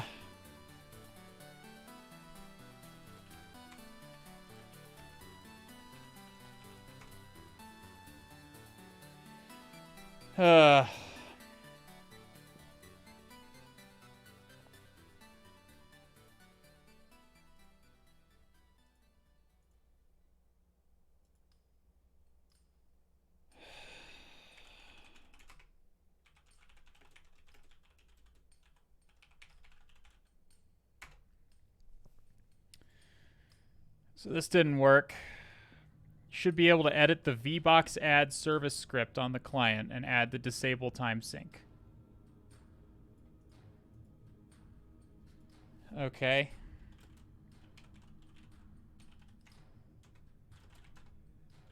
The system. Where is the VBox add service?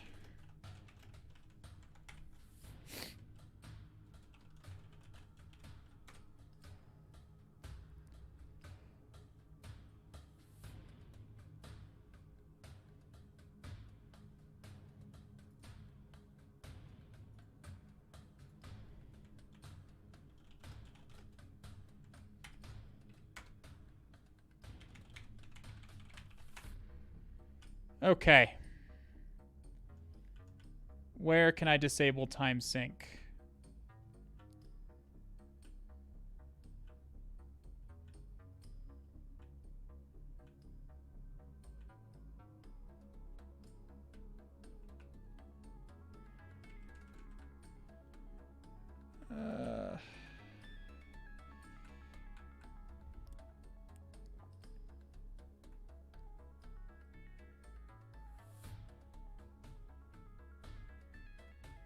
Where is it actually running the VBox?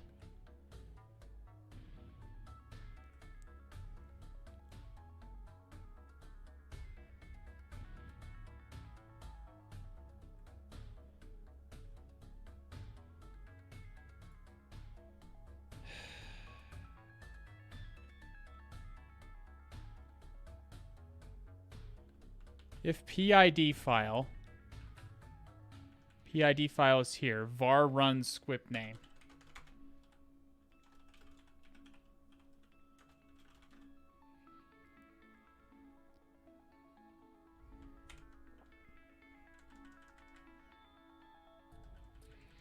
I don't see anything related to VirtualBox here.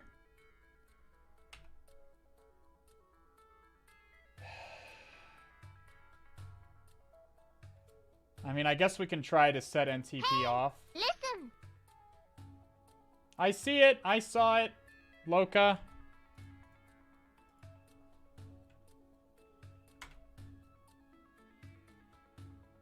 Maybe I needed to restart VirtualBox.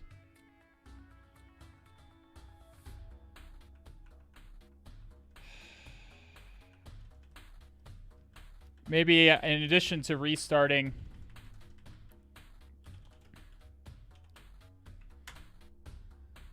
So it's at 11:16. Let's give it a second and see if it changes back to 4:16. Yep, it changed back.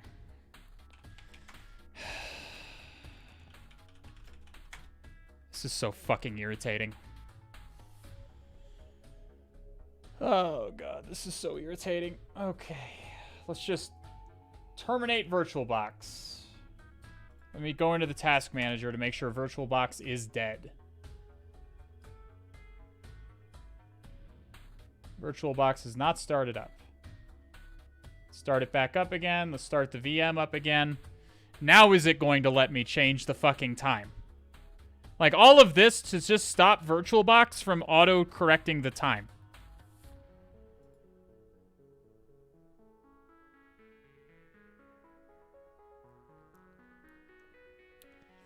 Feliz mas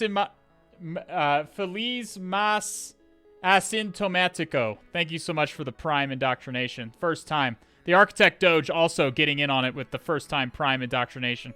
Welcome to the All House Red Team, my friends. Side Owner, Hyundai, Trade for the Win, Heavy Punisher, Jura Jaber, Volcox, Evan Codes, and Nator Ozerel. Thank you for the follow. I can't read that one. Okay, let's try it again.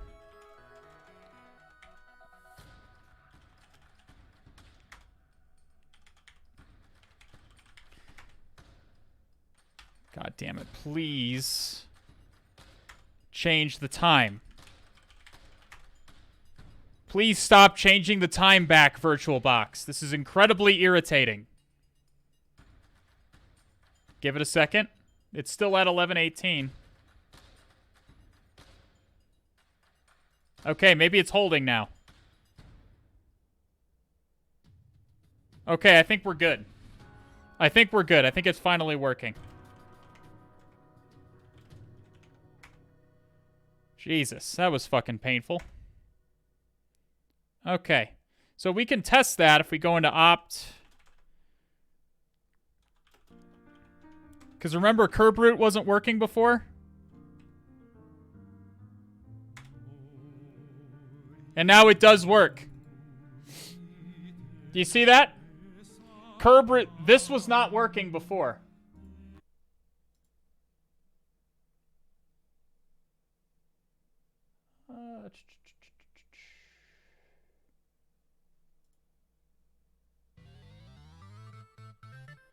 Okay. First try. Easy first try. So now curb root works properly.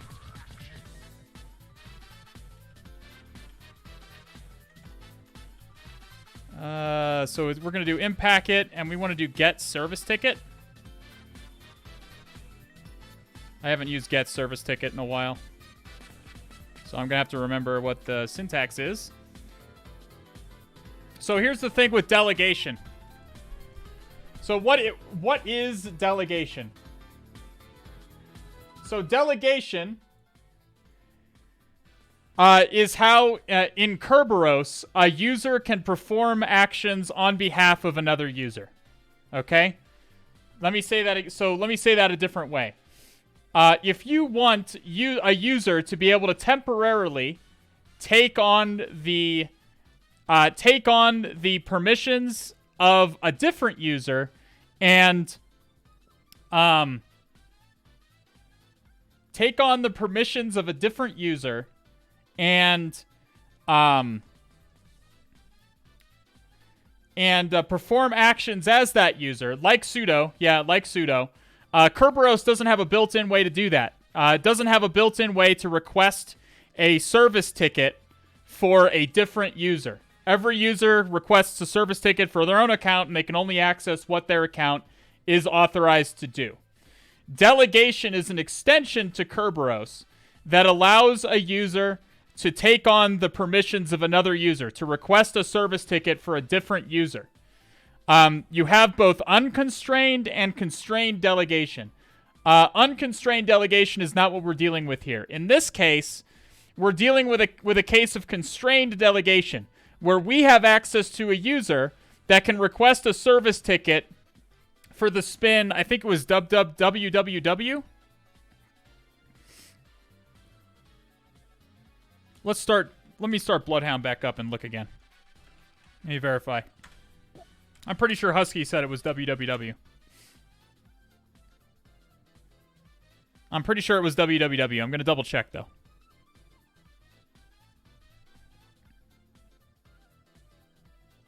You can impact it find delegation. I've never used that one.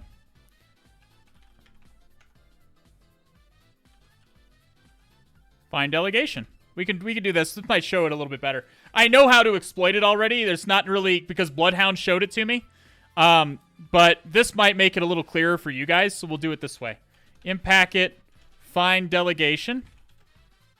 Queries target domain for delegation relationships. Okay, perfect. Target domain. What is it? It was intelligence.htb. Hashes. We'll put in the hash for the GMSA.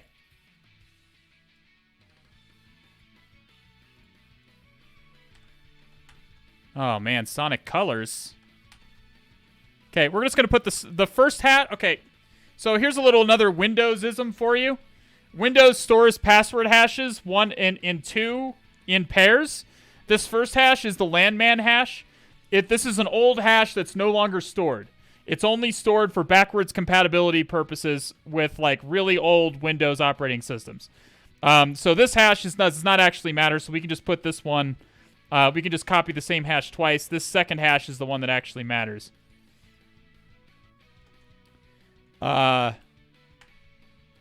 DC IP 10.10.10.248.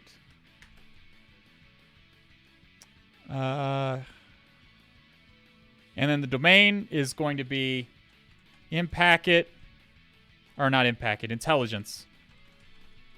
.htb / svc intelligence.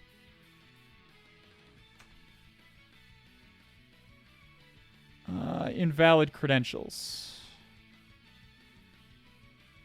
Maybe maybe the GMSA is different. The GMSA password changes sometimes.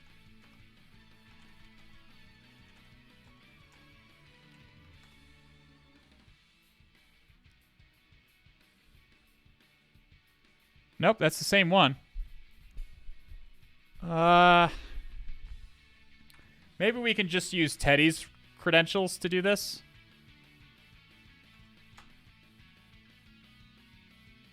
Target domain, then we'll do hashes, and we'll do Ted Graves.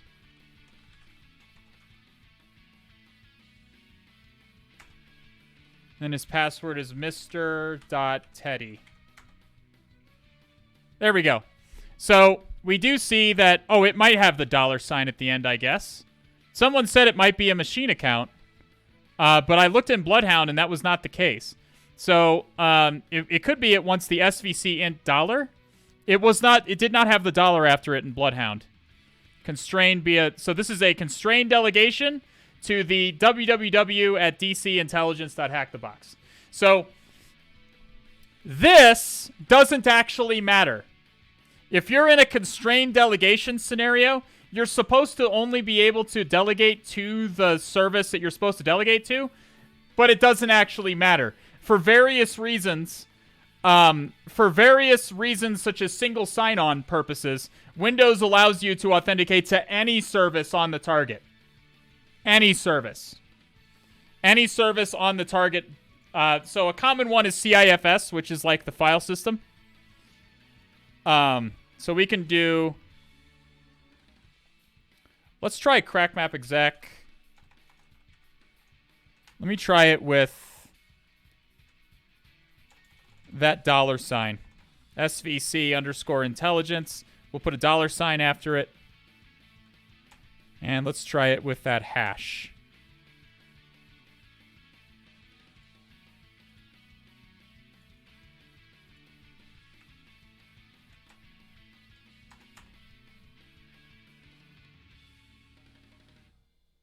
It still denies it. I don't really know why it's denying that. That is the correct... Oh, it's capital H. I always make that mistake.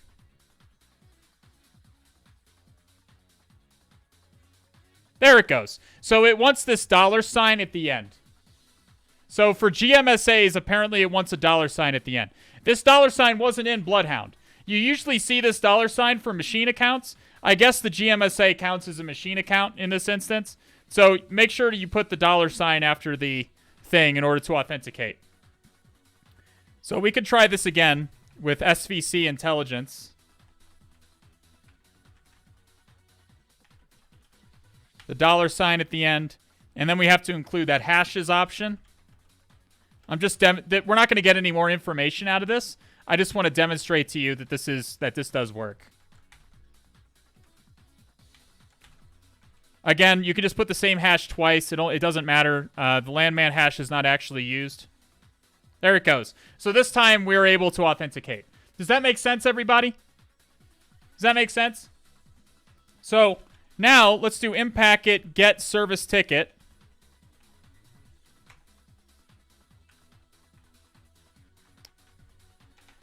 All right, so we want the spin. The spin is going to be www. We want this spin. In general, impacket always switches forward slashes for backslashes. Or backslashes for forward slashes, I should say. Spin. We want to impersonate. Who was the domain control? Does anyone remember who the domain administrator was? It was administrator, right?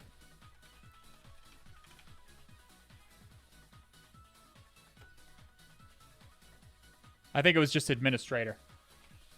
I think it was just administrator, yeah. Okay, so then we want to put hashes. We do the same hash. Put this hash in here.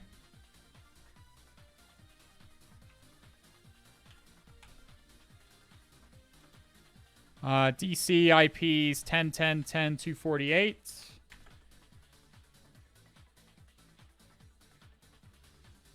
I can see a problem we're going to have. I'm going to have to sudo this. It's not going to be able to write the ticket if I don't. It's going to try and write a ticket.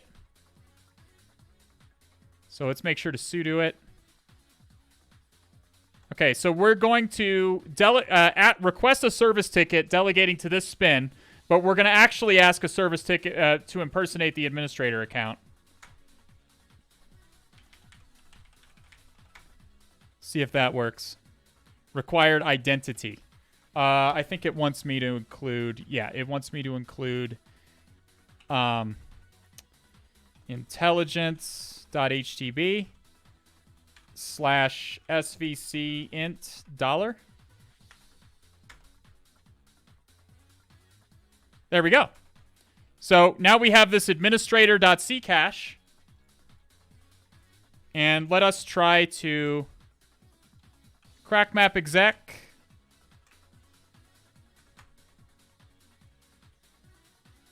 We're going to have to set export krb5cc name.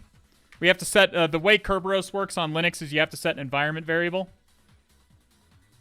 In opt GMSA dumper administrator.ccache echo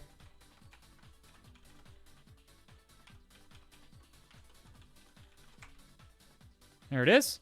So crack map exec SMB 10.10.10.248 tac u administrator tac and then tac k to use Kerberos authentication. KDC host. I can't remember how crack map exec works with Kerberos. Does anyone remember how crack map exec works with Kerberos? I rarely use it with Kerberos. Is this similar to SC impersonate privilege? It is a little bit similar to SC impersonate privilege in principle.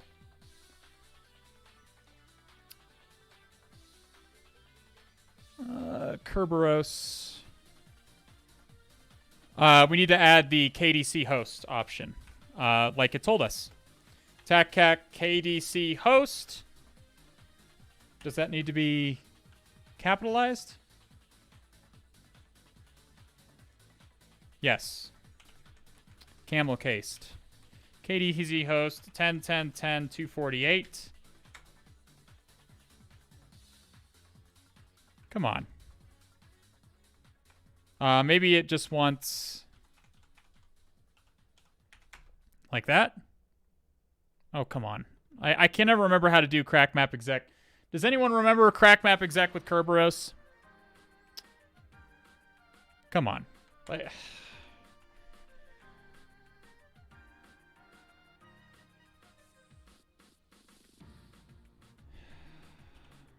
All right, let me just look it up.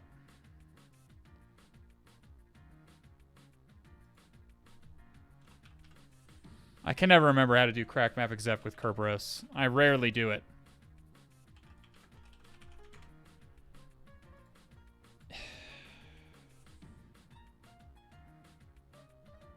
Yep, we exported it. Tac Kerberos. This is exactly what the fuck I did.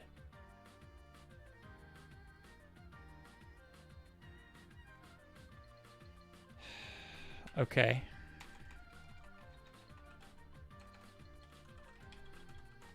Normally this wouldn't be a problem because there would be name resolution occurring. It's not.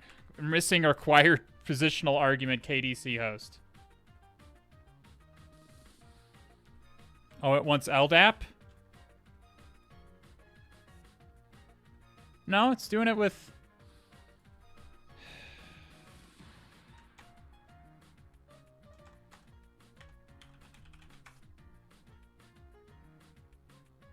Come on, you motherfucker. Like, what do you want?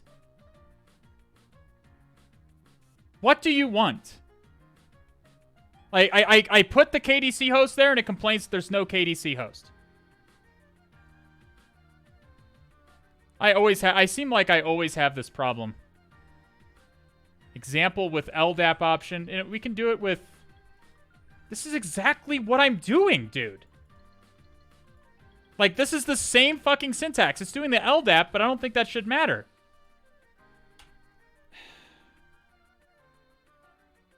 Come on. I don't know what it's complaining about.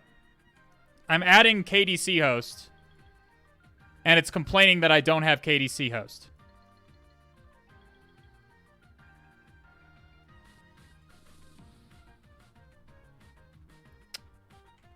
Maybe it doesn't want the U? I don't know.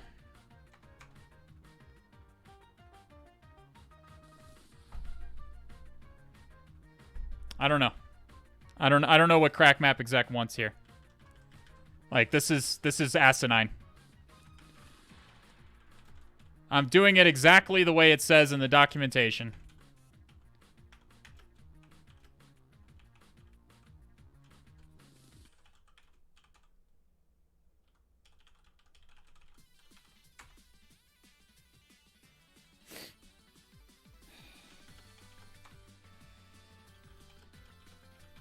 I honestly don't know what the fuck it wants. This makes no sense. I feel like I have this problem I feel like I have similar problems every single time I try to use crack map exec with Kerberos.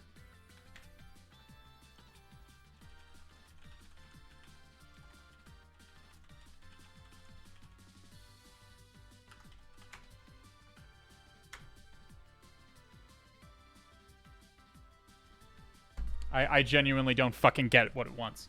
This is the fully qualified domain name. This is the fully qualified domain name, and it still doesn't fucking like it.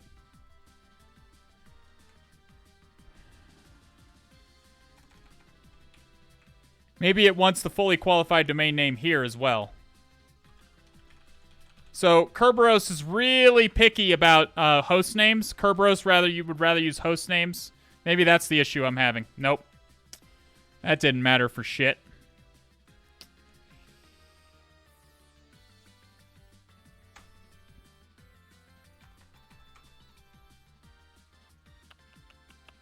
Well, we can do that.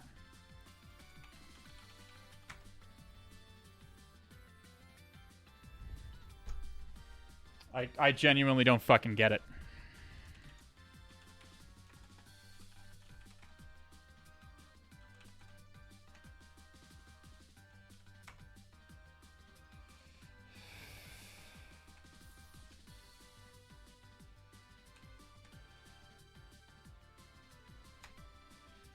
Rid of this. Attack K for Kerberos authentication, 248.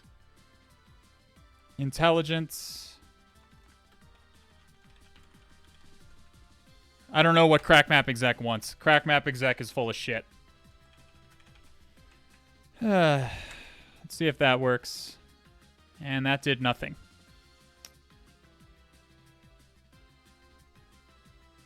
Did I get the ticket wrong or something? Did I get the ticket incorrectly, I wonder?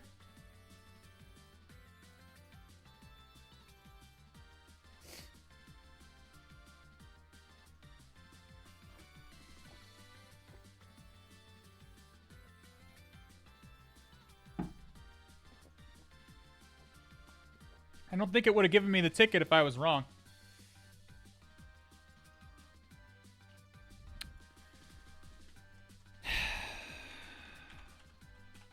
Let's try WMI exec.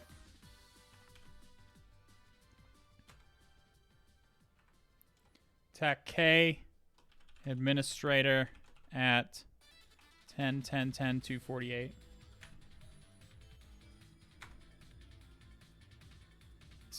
Attack K, tac, no pass.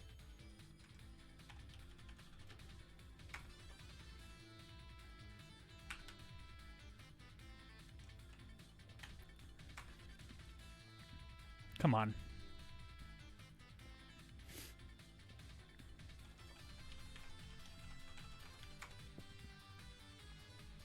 Tac, no, tac, pass. Okay, thanks, Impacket. All right. Are we good? Pre-authentication was invalid. Okay, let's get out of opt GMSA dumper.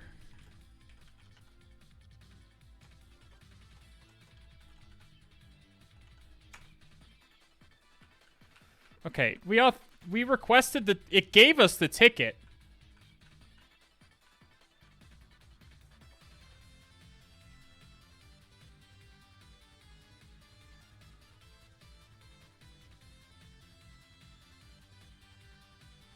The ticket is owned by Root, but it's readable by everybody.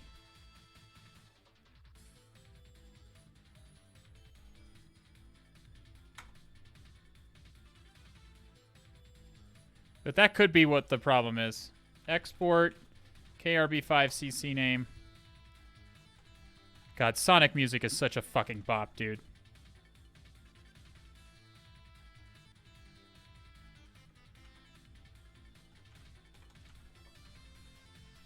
If you're not rocking out to this music right now, I don't even know, you're not human, okay? Yeah, it could be that it's really picky about the file permissions, but it's not telling me that.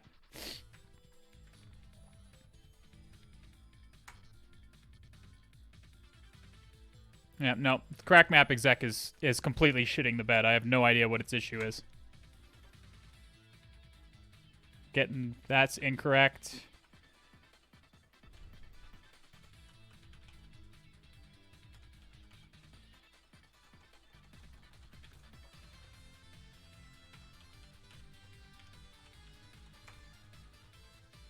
Okay, that's the ticket.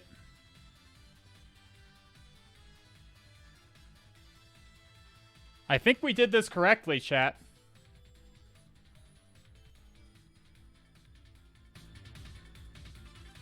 I think we did this correctly, chat. I don't know what the issue is.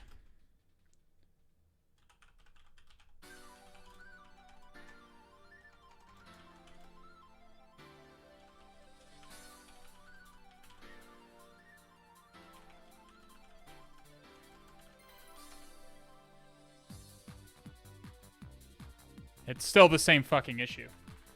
I don't know what it's complaining about.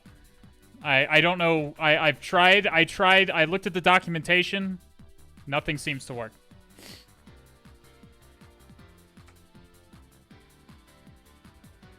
I don't know, guys. Did I request the service ticket incorrectly?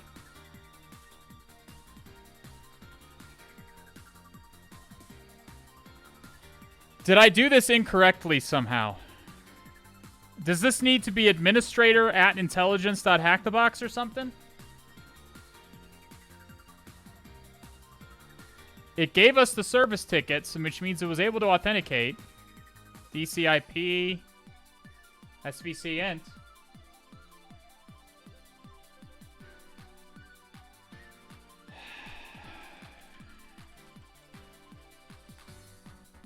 Okay, WMI exec. You put intelligence.htb. Maybe that's what it is. Maybe it's confusing local auth. Maybe it wants the... I hate Impact. It's like subtly weird syntax. I hate it. Nope. At DC. Maybe it wants the host name as well.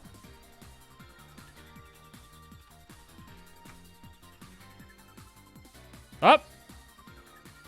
So the host name must have been what did it. There it goes. There it goes.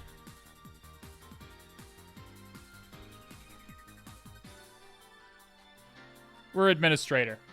So the reason that happened is because I was using an IP address here. Kerberos is very, very, very, very, very picky about host names. I should have realized that. It's just that by that time I'd tried like 50 different things, and none of them seemed to be working. But you saw what happened there. We were able to request a service ticket impersonating a different user, which, again, is by design, thanks to single sign-on considerations. All of this is by design in Windows. This is not a vulnerability or anything. Well, it is a vulnerability, but it's not a vulnerability that you could patch. This is by design. Feature, not bug. Okay? Feature, not bug. Does that make sense?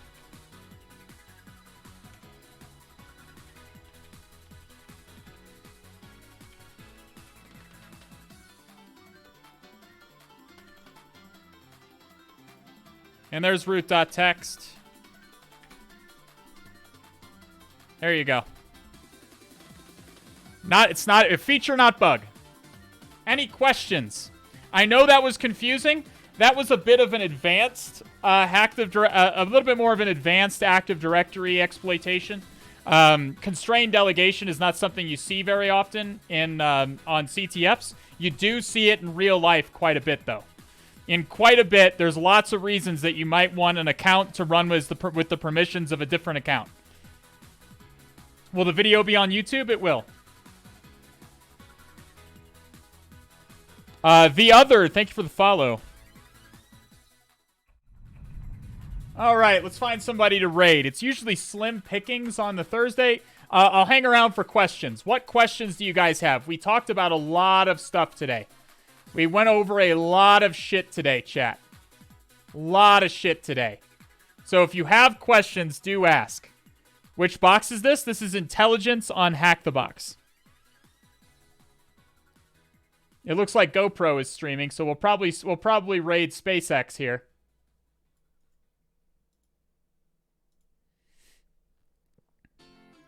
Mind of Walter, thank you for the follow.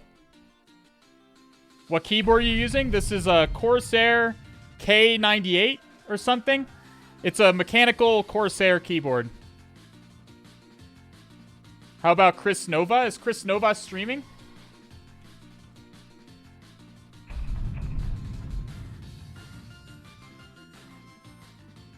Building a Kubernetes rootkit. Holy shit, I'm into it. That sounds fucking awesome. And she raids me all the time. We'll raid Chris Nova. Are you always standing up when you hack? No. I stand up while I stream, and I both stand up and sit down depending on my preferences while I work. Are you still planning on doing crypto streams? I am. They were put a little bit on hold just because of the night assessment. I've been working on learning the ins and outs of Solidity and stuff, and I had to put all that on hold because of the night assessment. Just stripped all of my professional life, all of my personal life away. So I've got other priorities at the moment, but I should be able to restart that this week and get through the rest of it, and then we can start doing Solidity-based CTFs, which sounds fun. Crypto CTFs. Any other questions, chat? We're going to raid Chris Nova today.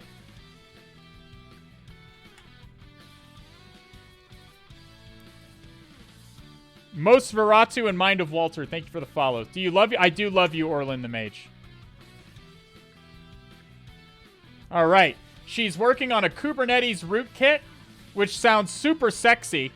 So make sure to bring her glad tidings of Dread Cthulhu. Chris Nova is great.